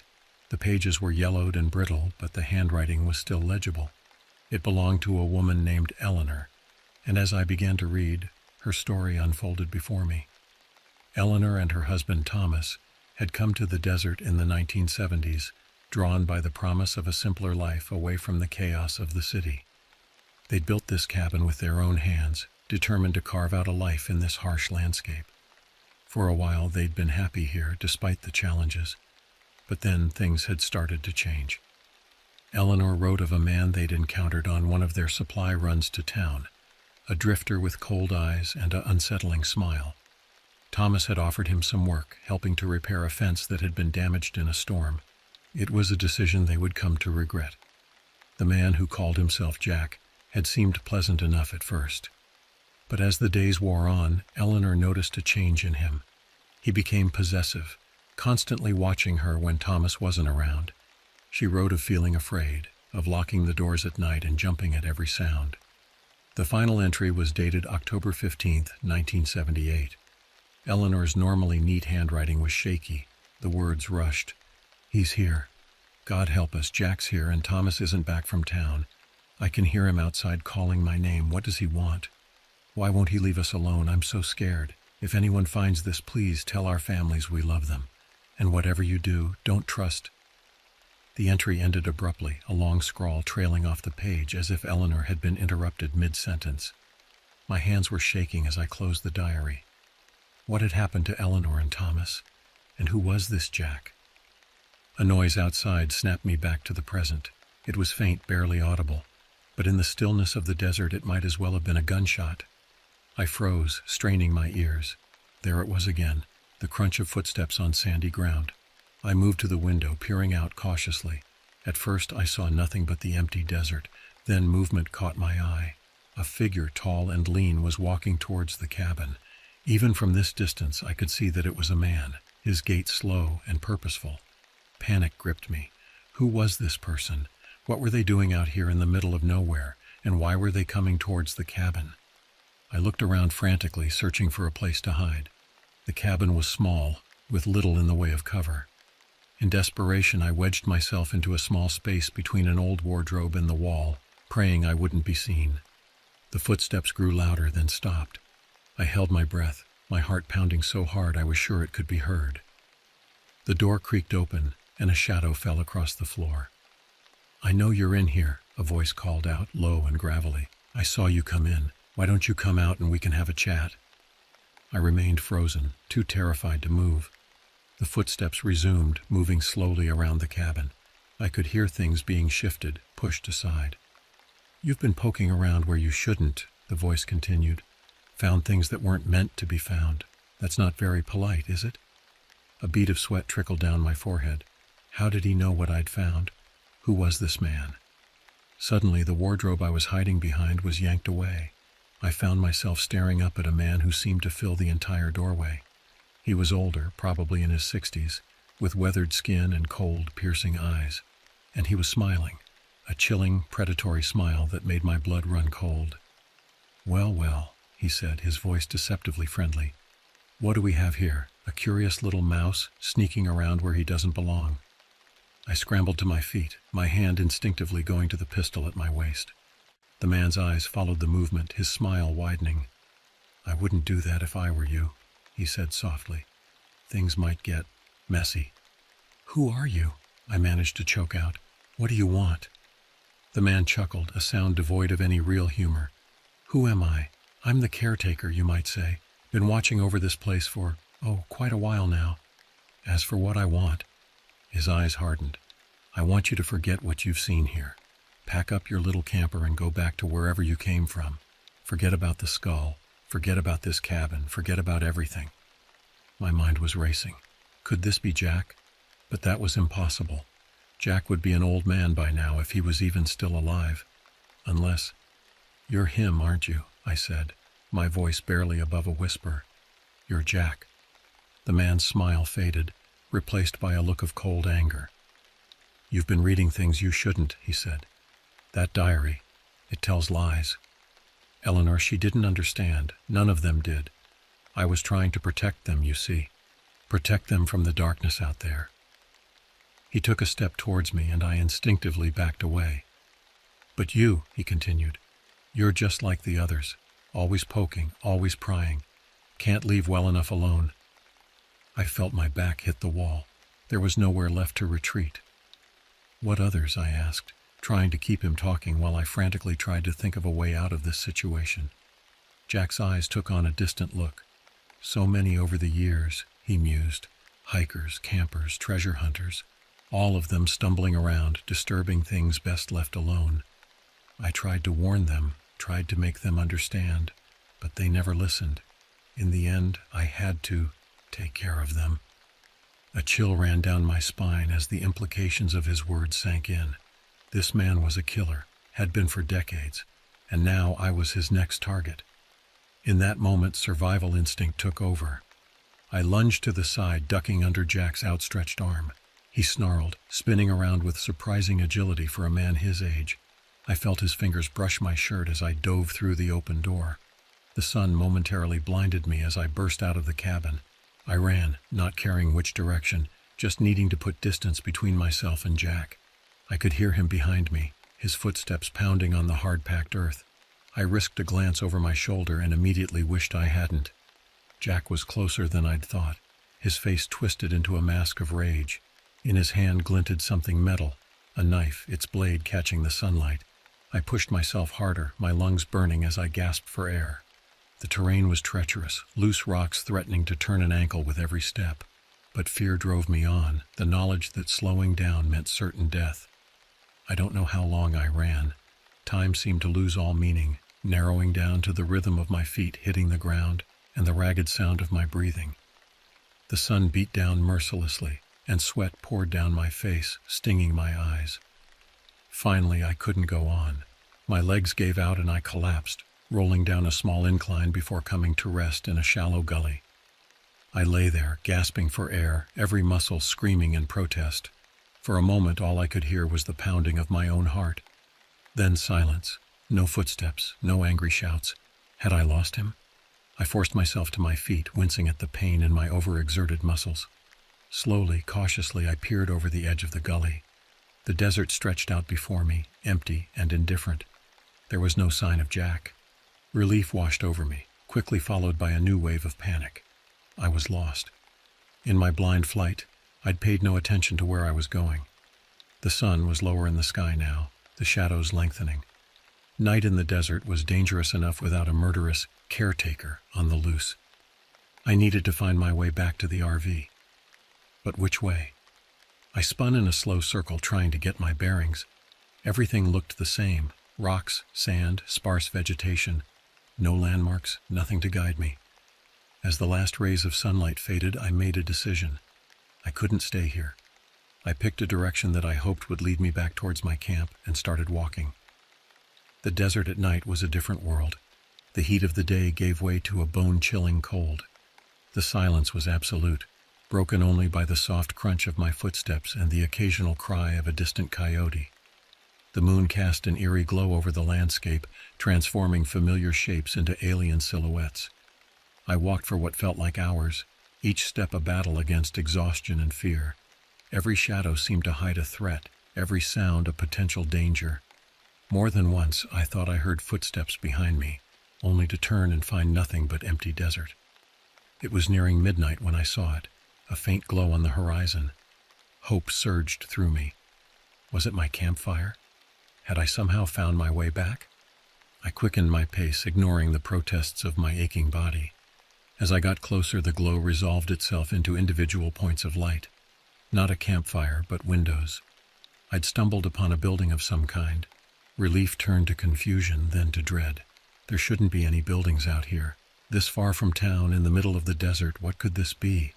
Caution warred with desperation. I needed help, needed to get out of this desert. But after what I'd experienced, I knew the dangers of trusting appearances out here.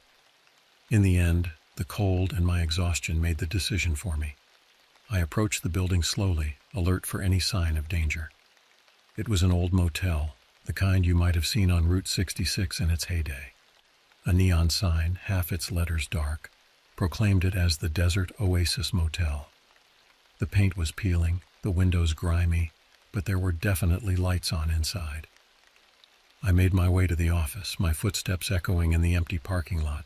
A bell jingled as I pushed open the door, the sound jarringly cheerful in the oppressive silence. The office was small and cluttered, dominated by a large desk. Behind it sat a woman, her hair a shock of white against deeply tanned skin. She looked up as I entered, her eyes widening slightly. "Well," she said, her voice raspy as if from disuse, "don't see many visitors these days, especially not ones who look like they've been through the ringer. You all right, hun?" I opened my mouth to respond, but no words came out. Now that I was here, in the presence of another person, the events of the past few days came crashing down on me. I felt myself sway, darkness creeping in at the edges of my vision. The last thing I remember is the woman's concerned face as she rushed around the desk towards me. Then, blackness. I woke to the sound of voices. For a moment I couldn't remember where I was or how I'd gotten there. Then it all came flooding back. The cabin, Jack, my desperate flight through the desert. I kept my eyes closed, straining to make out what was being said.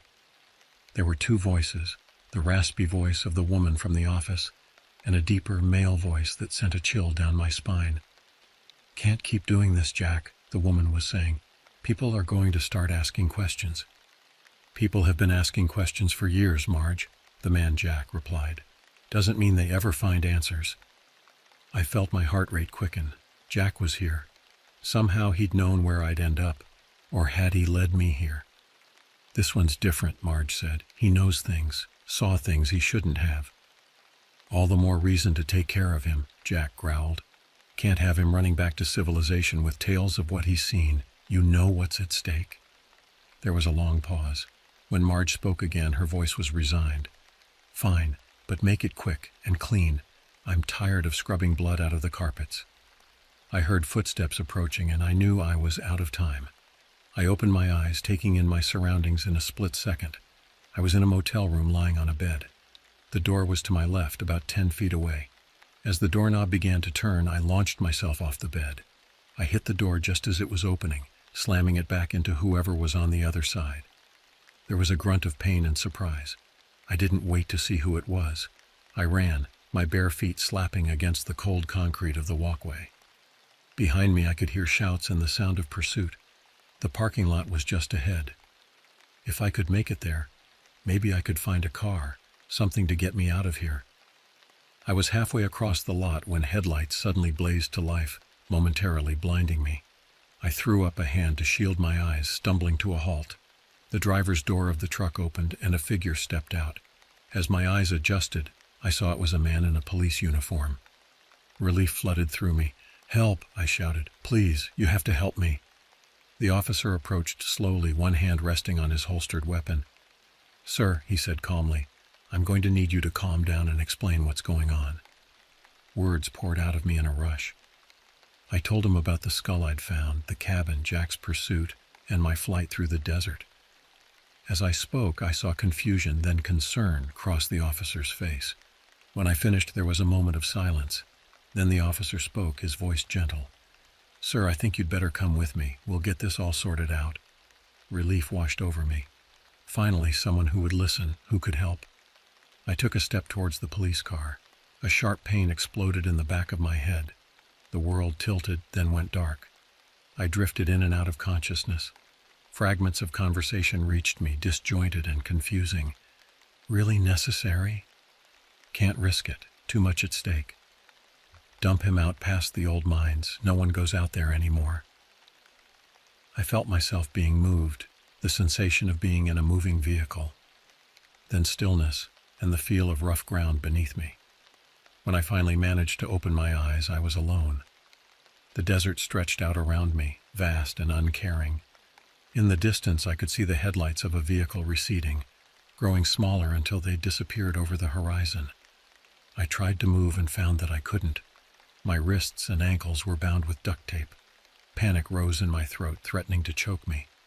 As the full moon rose higher in the sky, casting its cold light over the desert, a terrible realization settled over me. No one knew where I was. No one was coming to look for me. Out here in the vastness of the desert, I was utterly, terrifyingly alone. The desert holds many secrets. Some are written in the rocks and sand, waiting to be discovered by those who know how to read them. Others are darker, hidden away in forgotten cabins and remote motels.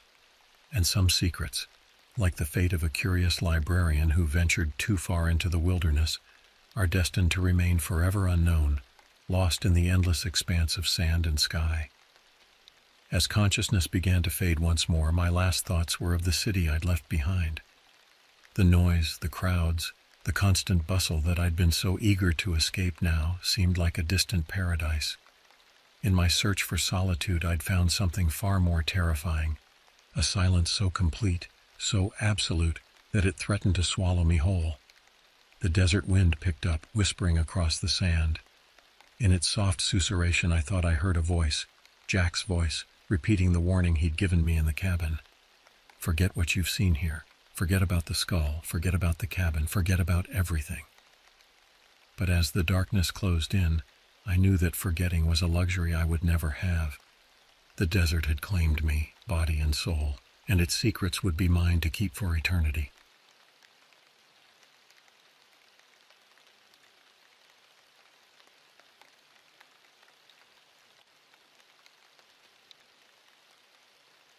You know that sense of excitement when you finally take your RV out after a long work week? Yeah, that's the feeling I had driving up to Raven's Gorge, a secluded spot in the Montana wilderness. This wasn't my first time RV camping, but it was definitely the first time I chose to do it solo. My wife, Emma, and our kids, Liam and Zoe, had other plans, so I figured why not have a little adventure of my own. The campsite at Raven's Gorge was everything an outdoor enthusiast could dream of. Towering pines, the sound of a distant stream, and an eerie quietness that made you feel like the only person in the world. I parked my RV in a clearing surrounded by trees, their branches arching over like a cathedral roof. As I set up camp, I couldn't shake the feeling that eyes were watching me from the dense forest. I tried to brush it off as just my imagination running wild. Setting up was quick, and soon enough I had my fire going, the familiar crackle bringing a sense of comfort. As the sun dipped below the horizon, painting the sky with hues of orange and purple, I sat back in my folding chair, letting the tranquility sink in. The shadows lengthened, stretching across the clearing like grasping fingers. A cool breeze rustled through the trees, carrying with it the faint scent of decay. Now, I'm not a paranoid guy, but there was something about that place that made me uneasy.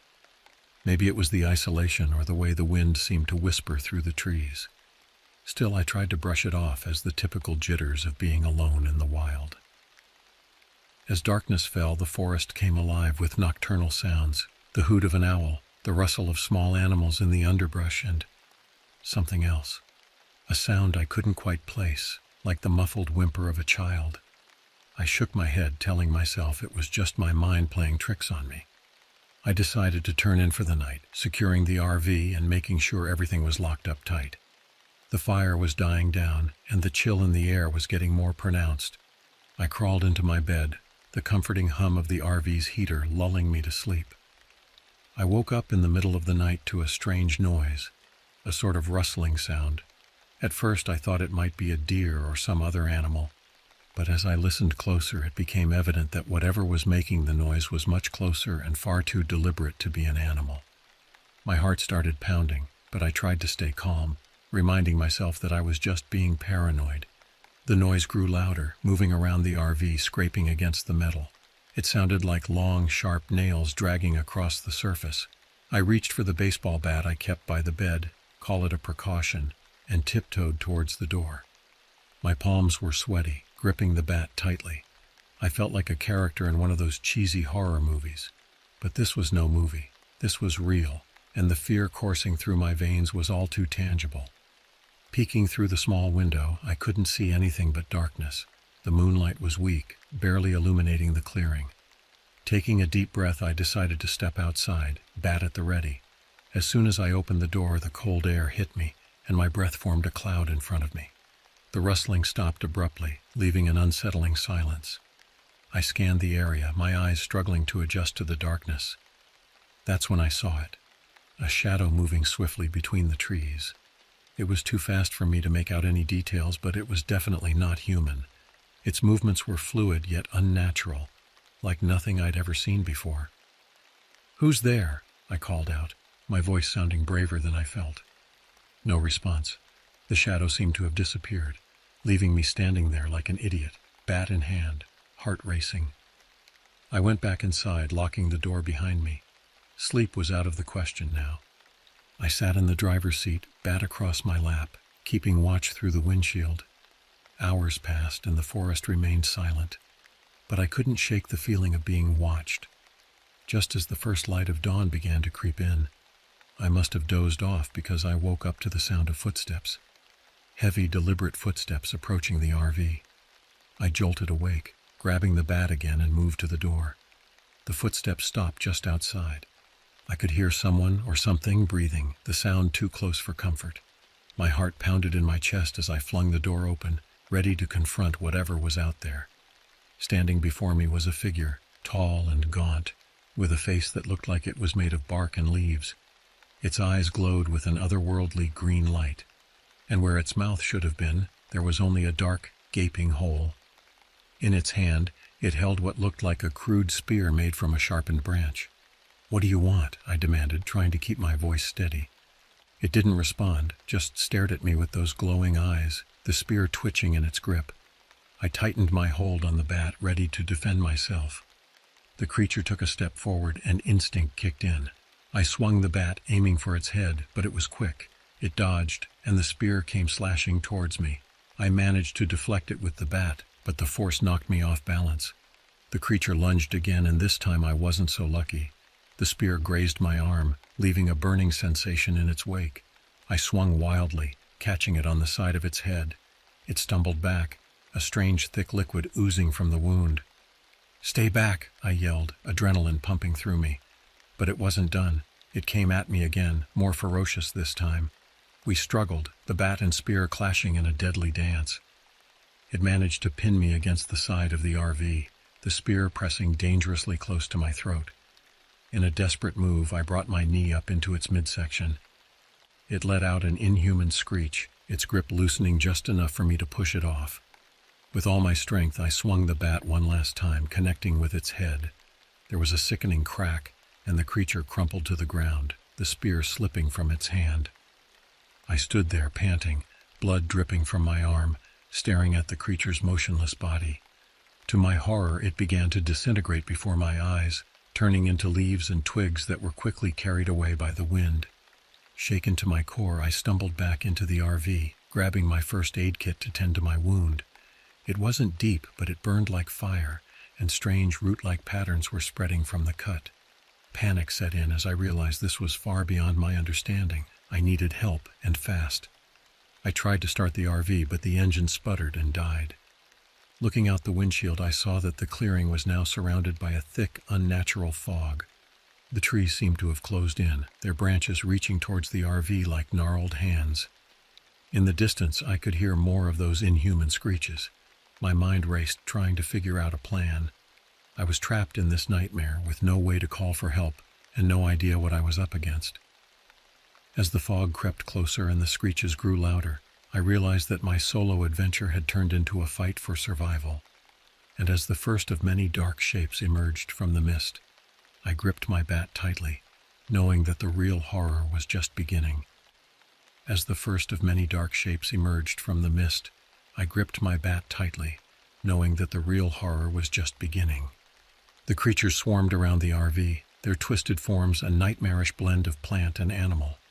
I could hear them scratching at the metal, searching for a way in. My mind raced, trying to figure out a way out of this hellish situation. That's when I remembered. I had a flare gun in the emergency kit. With shaking hands, I retrieved the flare gun and loaded it. The scratching intensified, and I could see the door beginning to buckle under the assault. It was now or never. I flung open the door and fired the flare into the sky. The bright red light illuminated the clearing, revealing dozens of the creatures surrounding me. They recoiled from the sudden burst of light, giving me a moment's reprieve. In that brief window of opportunity, I made a mad dash for the tree line. I could hear them pursuing me, their inhuman shrieks echoing through the forest. Branches whipped at my face as I ran, my lungs burning with each breath. I had no idea where I was going, only that I needed to put as much distance between myself and those things as possible. As I ran, the forest around me seemed to come alive. Roots rose from the ground, trying to trip me. Vines reached out, attempting to ensnare me. It was as if the entire forest was working with the creatures to trap me. The wound on my arm throbbed, the strange root-like patterns now spreading across my chest. Just when I thought I couldn't run any further, I burst through the tree line and found myself at the edge of a cliff. Below, I could see the lights of a small town, civilization, safety. But it was at least 100 feet down, with no clear path to descend. The shrieks were getting closer. I turned to see the creatures emerging from the forest, their glowing eyes fixed on me. I was trapped between them and the cliff. As they advanced, I noticed something peculiar. They were keeping their distance from a particular plant growing near the cliff's edge, a patch of white flowers that seemed to glow in the moonlight. In a desperate move, I lunged for the flowers, grabbing a handful.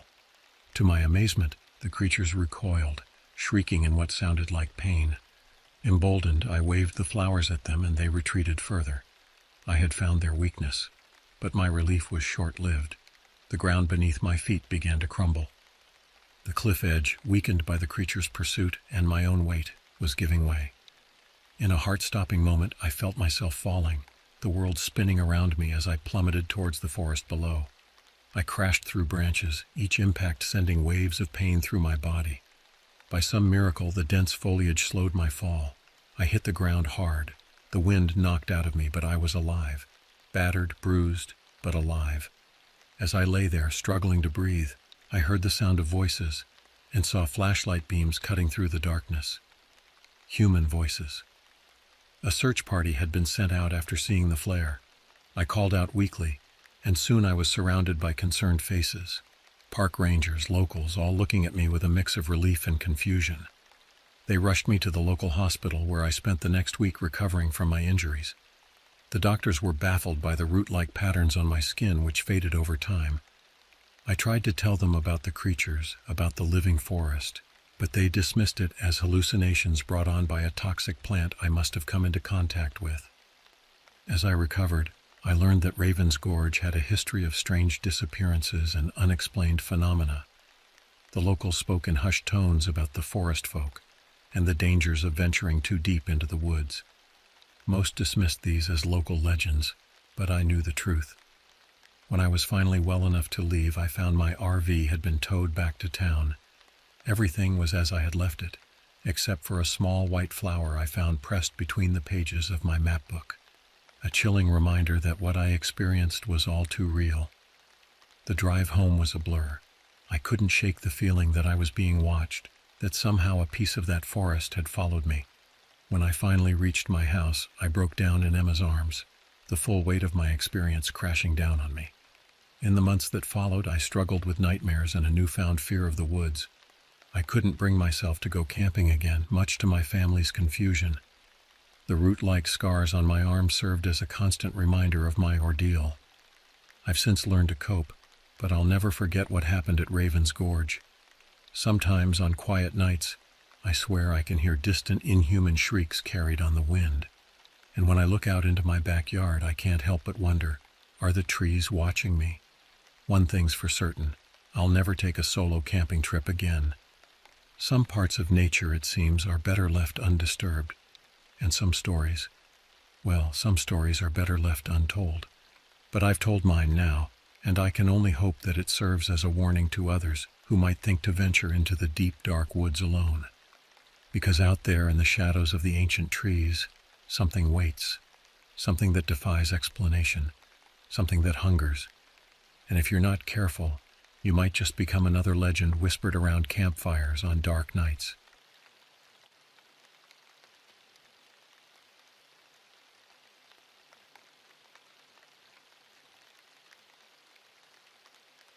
The suffocating embrace of Los Angeles had become too much to bear.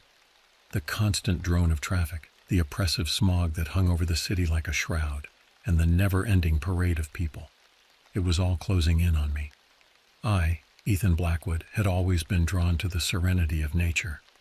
And RV camping had become my escape from the mundane pressures of life. Growing up in the chaos of Los Angeles, I often found myself yearning for solitude and the simple pleasures of the great outdoors.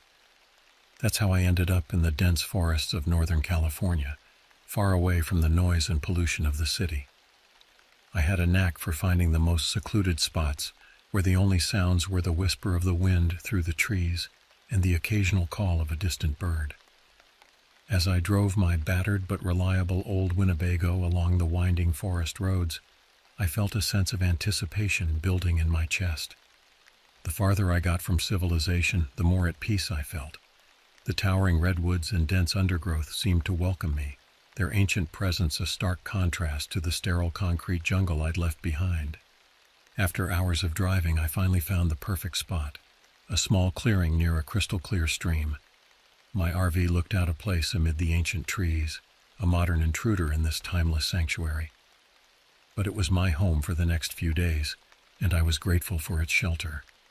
I had packed enough supplies to last a week: canned goods, water, a first aid kit, and my trusty rifle for protection against any wild animals. Not that I expected to encounter anything dangerous, but you can never be too careful in the wilderness. As I set up camp, I couldn't shake the feeling that I was being watched. I chalked it up to paranoia, a city dweller's natural unease in the quiet of the forest. Still, I found myself glancing over my shoulder more often than usual as I gathered firewood and set up my camping chair by the stream. The first day was uneventful, almost idyllic. I hiked along barely visible trails, marveling at the towering trees and the lush ferns that carpeted the forest floor. I tried my hand at fishing in the stream, more for the meditative quality of the act than any real hope of catching dinner. As the sun began to set, I returned to my campsite and built a fire. Sitting by the crackling flames, watching the sparks dance up into the darkening sky, I felt truly at peace for the first time in years. The worries and stresses of my life in Los Angeles seemed a world away. I thought about how lucky I was to have found this little slice of paradise. Little did I know this paradise would soon turn into a nightmare. I woke early the next morning to the sound of rustling leaves. It wasn't the gentle breeze of the previous day. This was something different, more purposeful. I lay still in my sleeping bag, straining my ears to catch any other sounds. For a moment I could have sworn I heard whispers, barely audible and impossible to make out. Shaking off my unease, I attributed the sounds to wildlife, perhaps a deer or a raccoon rummaging through the underbrush. I went about my morning routine, brewing coffee over the rekindled fire and enjoying a simple breakfast of instant oatmeal. As I sat reading a worn paperback thriller, I couldn't help but feel that the forest around me had changed overnight. The welcoming atmosphere of the previous day had been replaced by something more watchful. By mid-morning, I decided to go for a hike deeper into the woods. I packed a small backpack with essentials: water, snacks, a map, and my knife. After a moment's hesitation, I decided to leave the rifle behind, thinking it unnecessary for a short hike. The trail I chose was barely a trail at all, more of a game path winding through the forest. The further I went, the denser the vegetation became. Shafts of sunlight struggled to penetrate the thick canopy overhead, creating an eerie twilight atmosphere even in the middle of the day. After about an hour of hiking, I came across something that made my blood run cold. A campsite. But not just any campsite. This one looked like it had been abandoned in a hurry. There was an overturned tent, scattered belongings, and a half-burned fire. The silence was oppressive, broken only by the pounding of my own heart. I cautiously approached, calling out to see if anyone was around. My voice sounded unnaturally loud in the stillness of the forest, but there was no response. As I examined the site more closely, I found personal items strewn about: clothes, a wallet, a backpack, but no sign of the people who had left them. Among the scattered belongings, I found a journal. Its pages were filled with hastily scribbled notes that made little sense. Mentions of being watched, strange noises at night, and a final entry that simply read, "They're coming." A chill ran down my spine as I read those words, my imagination conjuring up all sorts of terrifying possibilities. I felt an overwhelming urge to leave, to get back to my RV and drive as far away from here as possible. But curiosity, or perhaps some darker force, compelled me to look around a bit more. That's when I heard it. A low, guttural sound, like a growl, but distinctly human. I froze, my heart pounding in my chest. I turned slowly, scanning the trees for any sign of movement. Nothing. Just the trees and the underbrush, silent as ever. I shook my head, trying to convince myself it was just my imagination playing tricks on me. But then I saw him. A man stood a few yards away, partially obscured by the trees. He was gaunt and disheveled, his clothes torn and dirty as if he'd been living in the wilderness for weeks. But it was his eyes that truly terrified me, wild and unfocused, filled with a mix of fear and something else, something darker and more primal. "Hey!" I called out, trying to keep my voice steady. "Are you okay?" He didn't respond, just stood there staring at me with those unsettling eyes. I took a hesitant step closer and he bolted, disappearing into the forest with an agility that surprised me, given his apparent condition. I hesitated for a moment, weighing my options. The sensible thing would be to head back to my campsite, to the relative safety of my RV. But what if this man needed help? What if he knew something about the abandoned campsite and the cryptic journal entries? Against my better judgment, I decided to follow him. I plunged into the underbrush, pushing through ferns and ducking under low-hanging branches. The man was fast, but I managed to keep him in sight, catching glimpses of his ragged form as he darted between the trees. We emerged into another clearing, and what I saw there made me wish I'd never left Los Angeles. It was the remnants of another campsite, but this one was even more chaotic than the first. Tents were shredded, camping gear was scattered everywhere, and most disturbingly, there were dark stains on the ground that looked horribly like blood. The air was thick with the metallic scent of fear, and I could feel my heart racing, every instinct screaming at me to run. But the man was gone, vanished into the trees like a ghost. I stood there, panting and trying to make sense of what I was seeing. That's when I felt a sharp pain in the back of my head, and everything went black. I don't know how long I was unconscious, but when I came to, I found myself in a nightmarish situation. I was tied to a tree, my hands bound behind me with rough rope that bit into my skin. My head throbbed where I'd been struck, and my vision swam as I tried to focus on my surroundings. As my eyes adjusted to the dim light, I realized I was in some sort of makeshift camp. Crude shelters made of branches and animal hides surrounded me, and in the center was a fire pit, currently cold and empty. The air was thick with the smell of smoke, unwashed bodies, and something else, a sickly sweet odor I couldn't quite identify. Movement caught my eye, and I saw him, the man from the forest. He was crouched by one of the shelters, muttering to himself as he sorted through a pile of what looked like bones. As if sensing my gaze, he turned and our eyes met. He approached slowly, his movements jerky and unpredictable. Up close, I could see that his eyes were sunken and bloodshot, his skin pale and covered in a network of scars and fresh cuts. He crouched down in front of me, his face inches from mine. "You shouldn't have come here," he said, his voice a raspy whisper. "This place isn't for you, the forest. It doesn't like outsiders." "Who are you?" I asked, my voice shaking despite my efforts to stay calm. "What happened to the other campers?" He didn't answer, just stared at me with those wild eyes. Then he stood up and walked over to what I now realized was a makeshift altar. It was covered in strange symbols carved into wood and bone, and adorned with feathers, teeth, and other unidentifiable objects. He picked up a knife from the altar, its blade wickedly sharp and stained with what I prayed wasn't blood. As he approached me again, I struggled against my bonds, the rope cutting into my wrists. "The forest demands sacrifice," he muttered, raising the knife. "It's hungry, always hungry." I closed my eyes, bracing myself for the pain that was sure to come. But instead, I heard a loud crack, like a gunshot, and the man's body fell heavily to the ground beside me. I opened my eyes to see another man standing at the edge of the clearing, a rifle in his hands. He was older, probably in his 60s, with a grizzled beard and the weathered look of someone who'd spent most of his life outdoors. He approached cautiously, keeping his eyes on the man on the ground. He nudged him with his foot to make sure he was dead, then turned to me. "You all right, son?" he asked, his voice gruff but kind. I think so," I replied, still in shock from the rapid turn of events. He quickly cut me loose, and I stumbled to my feet, rubbing my raw wrists. "Thank you," I managed to say. "Who are you, and who was he?" The old man sighed heavily. "Name's Frank. I'm a park ranger. Been tracking this fella for weeks now. As for who he was, well, that's a long story. Let's get you back to your camp first. You look like you could use a strong drink and a sit-down." As we made our way back through the forest, Frank explained that there had been reports of missing campers in the area over the past few months. At first they thought it was just careless hikers getting lost, but then they started finding abandoned campsites and signs of struggle.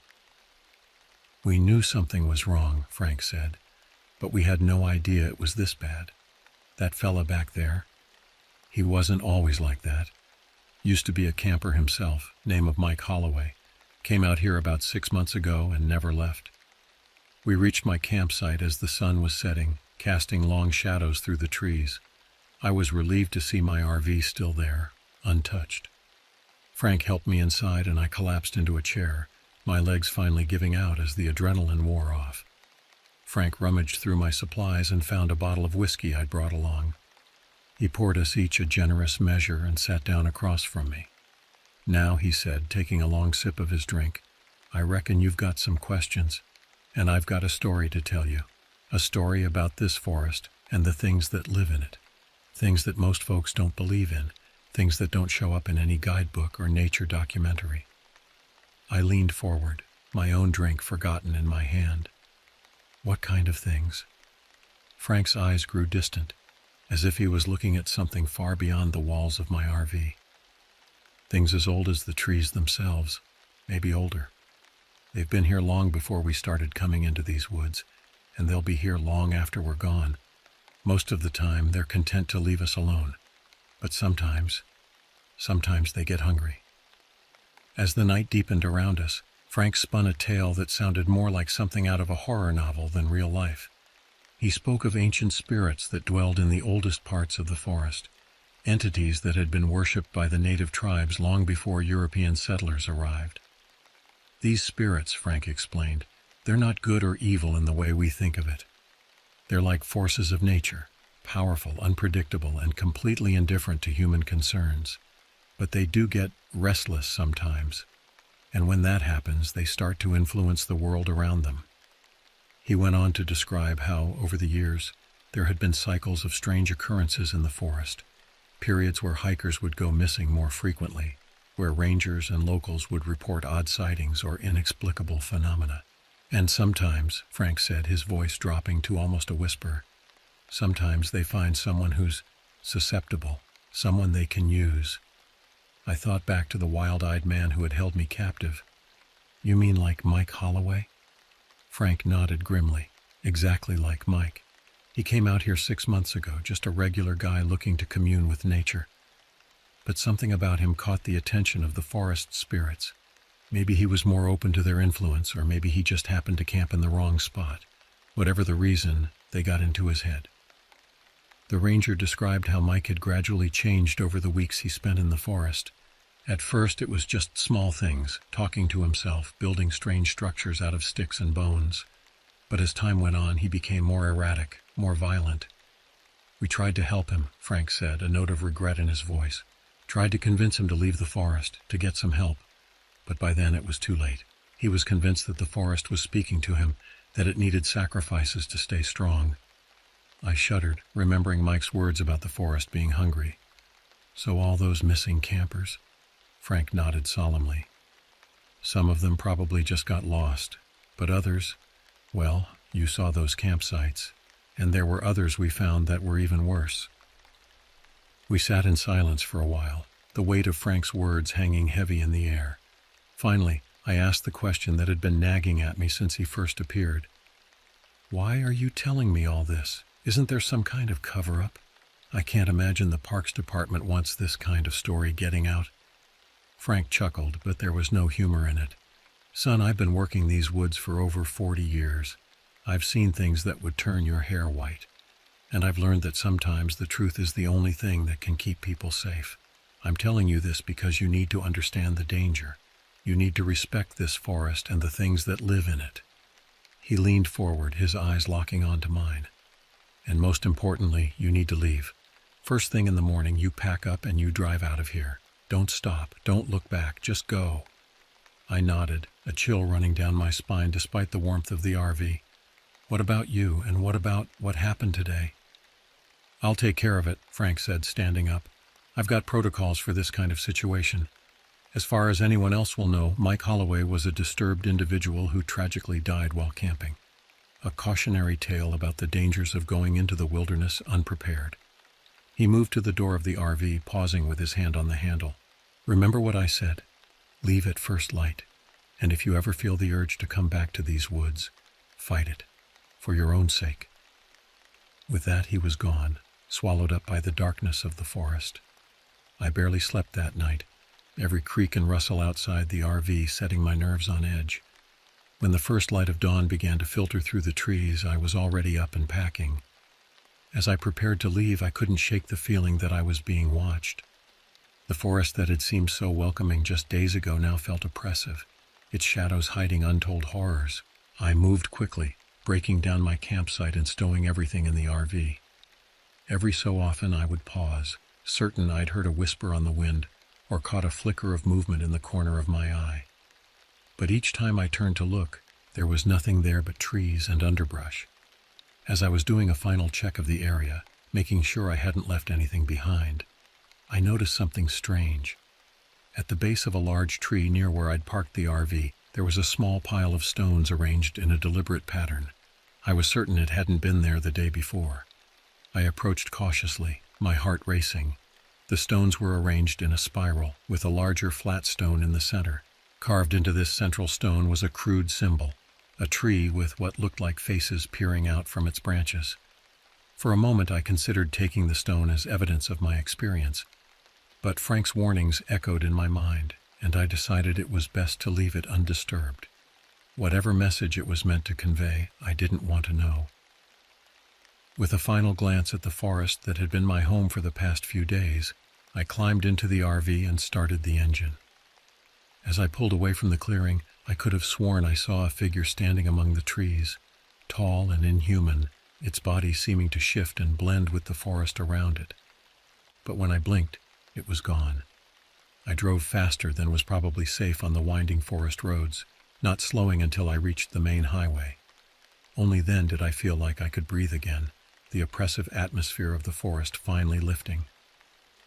The drive back to Los Angeles was long and uneventful, giving me plenty of time to think about what had happened. Part of me wanted to dismiss it all as a bad dream or a hallucination brought on by stress and isolation. But the rope burns on my wrists and the lump on the back of my head were very real reminders that what I'd experienced was no dream. For weeks after my return, I was jumpy and paranoid. Every unexpected sound made me flinch, and I found myself avoiding parks and even well-manicured lawns. The concrete jungle of LA, which I had been so eager to escape, now felt comfortingly solid and real. I debated whether to tell anyone about what had happened. In the end, I decided to keep it to myself. Who would believe me anyway? A tale of ancient forest spirits and murderous hermits sounded insane even to my own ears. I did, however, keep an eye on the news, searching for any reports of missing hikers or strange occurrences in the area where I had camped. There were a few stories, a lost hiker here, an abandoned campsite there, but nothing that hinted at the true horrors lurking in those woods. About a month after my return, I received a package.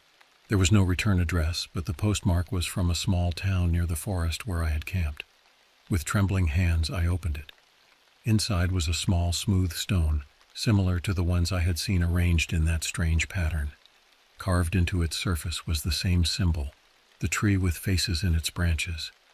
Wrapped around the stone was a note, written in a shaky hand. Remember, respect, never return. I recognized Frank's handwriting from the maps he had shown me. The message was clear. This was both a warning and a reminder. The forest and its spirits were real, and they were not to be trifled with. Years have passed since that fateful camping trip, and I've done my best to put it behind me.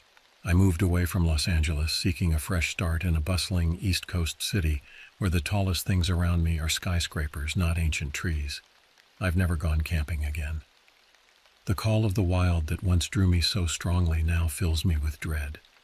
But sometimes, especially on quiet nights when the wind rustles through the city trees, I find myself thinking about that forest. I wonder about Frank, the grizzled old ranger who saved my life. Is he still out there, protecting unsuspecting campers from horrors they can't imagine? Or has he too fallen victim to the hungry spirits of the woods?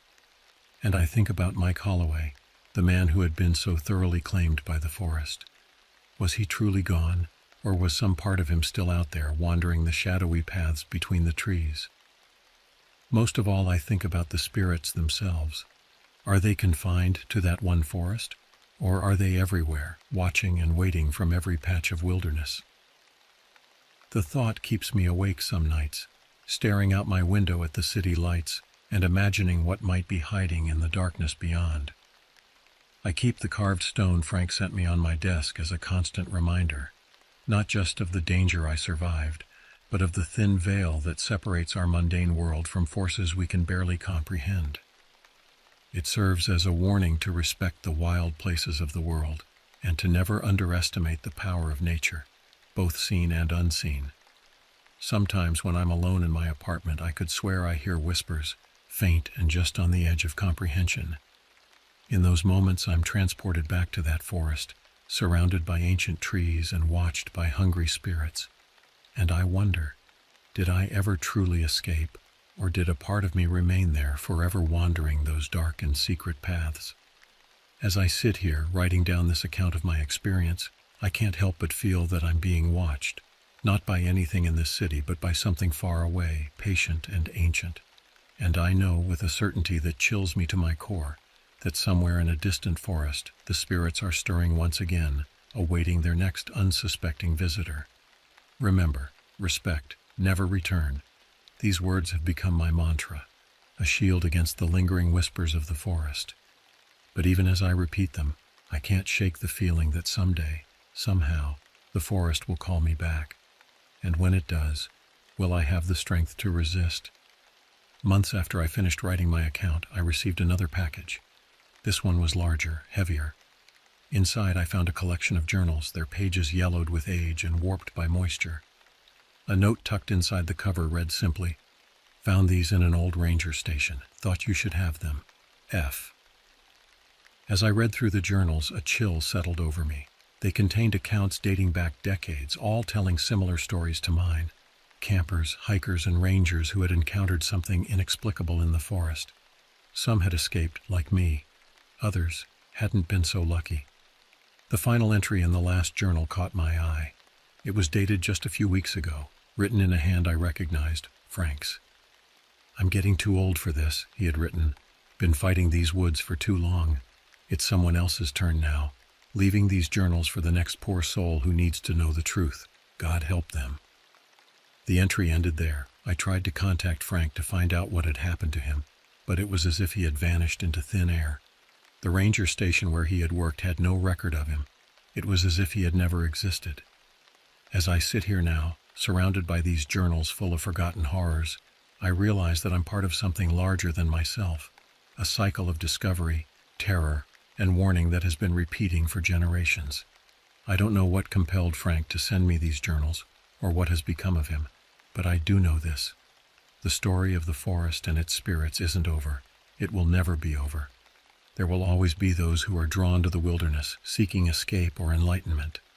And there will always be something waiting for them, hungry and patient. So I'll do what Frank did. I'll keep these journals safe, adding my own account to their pages.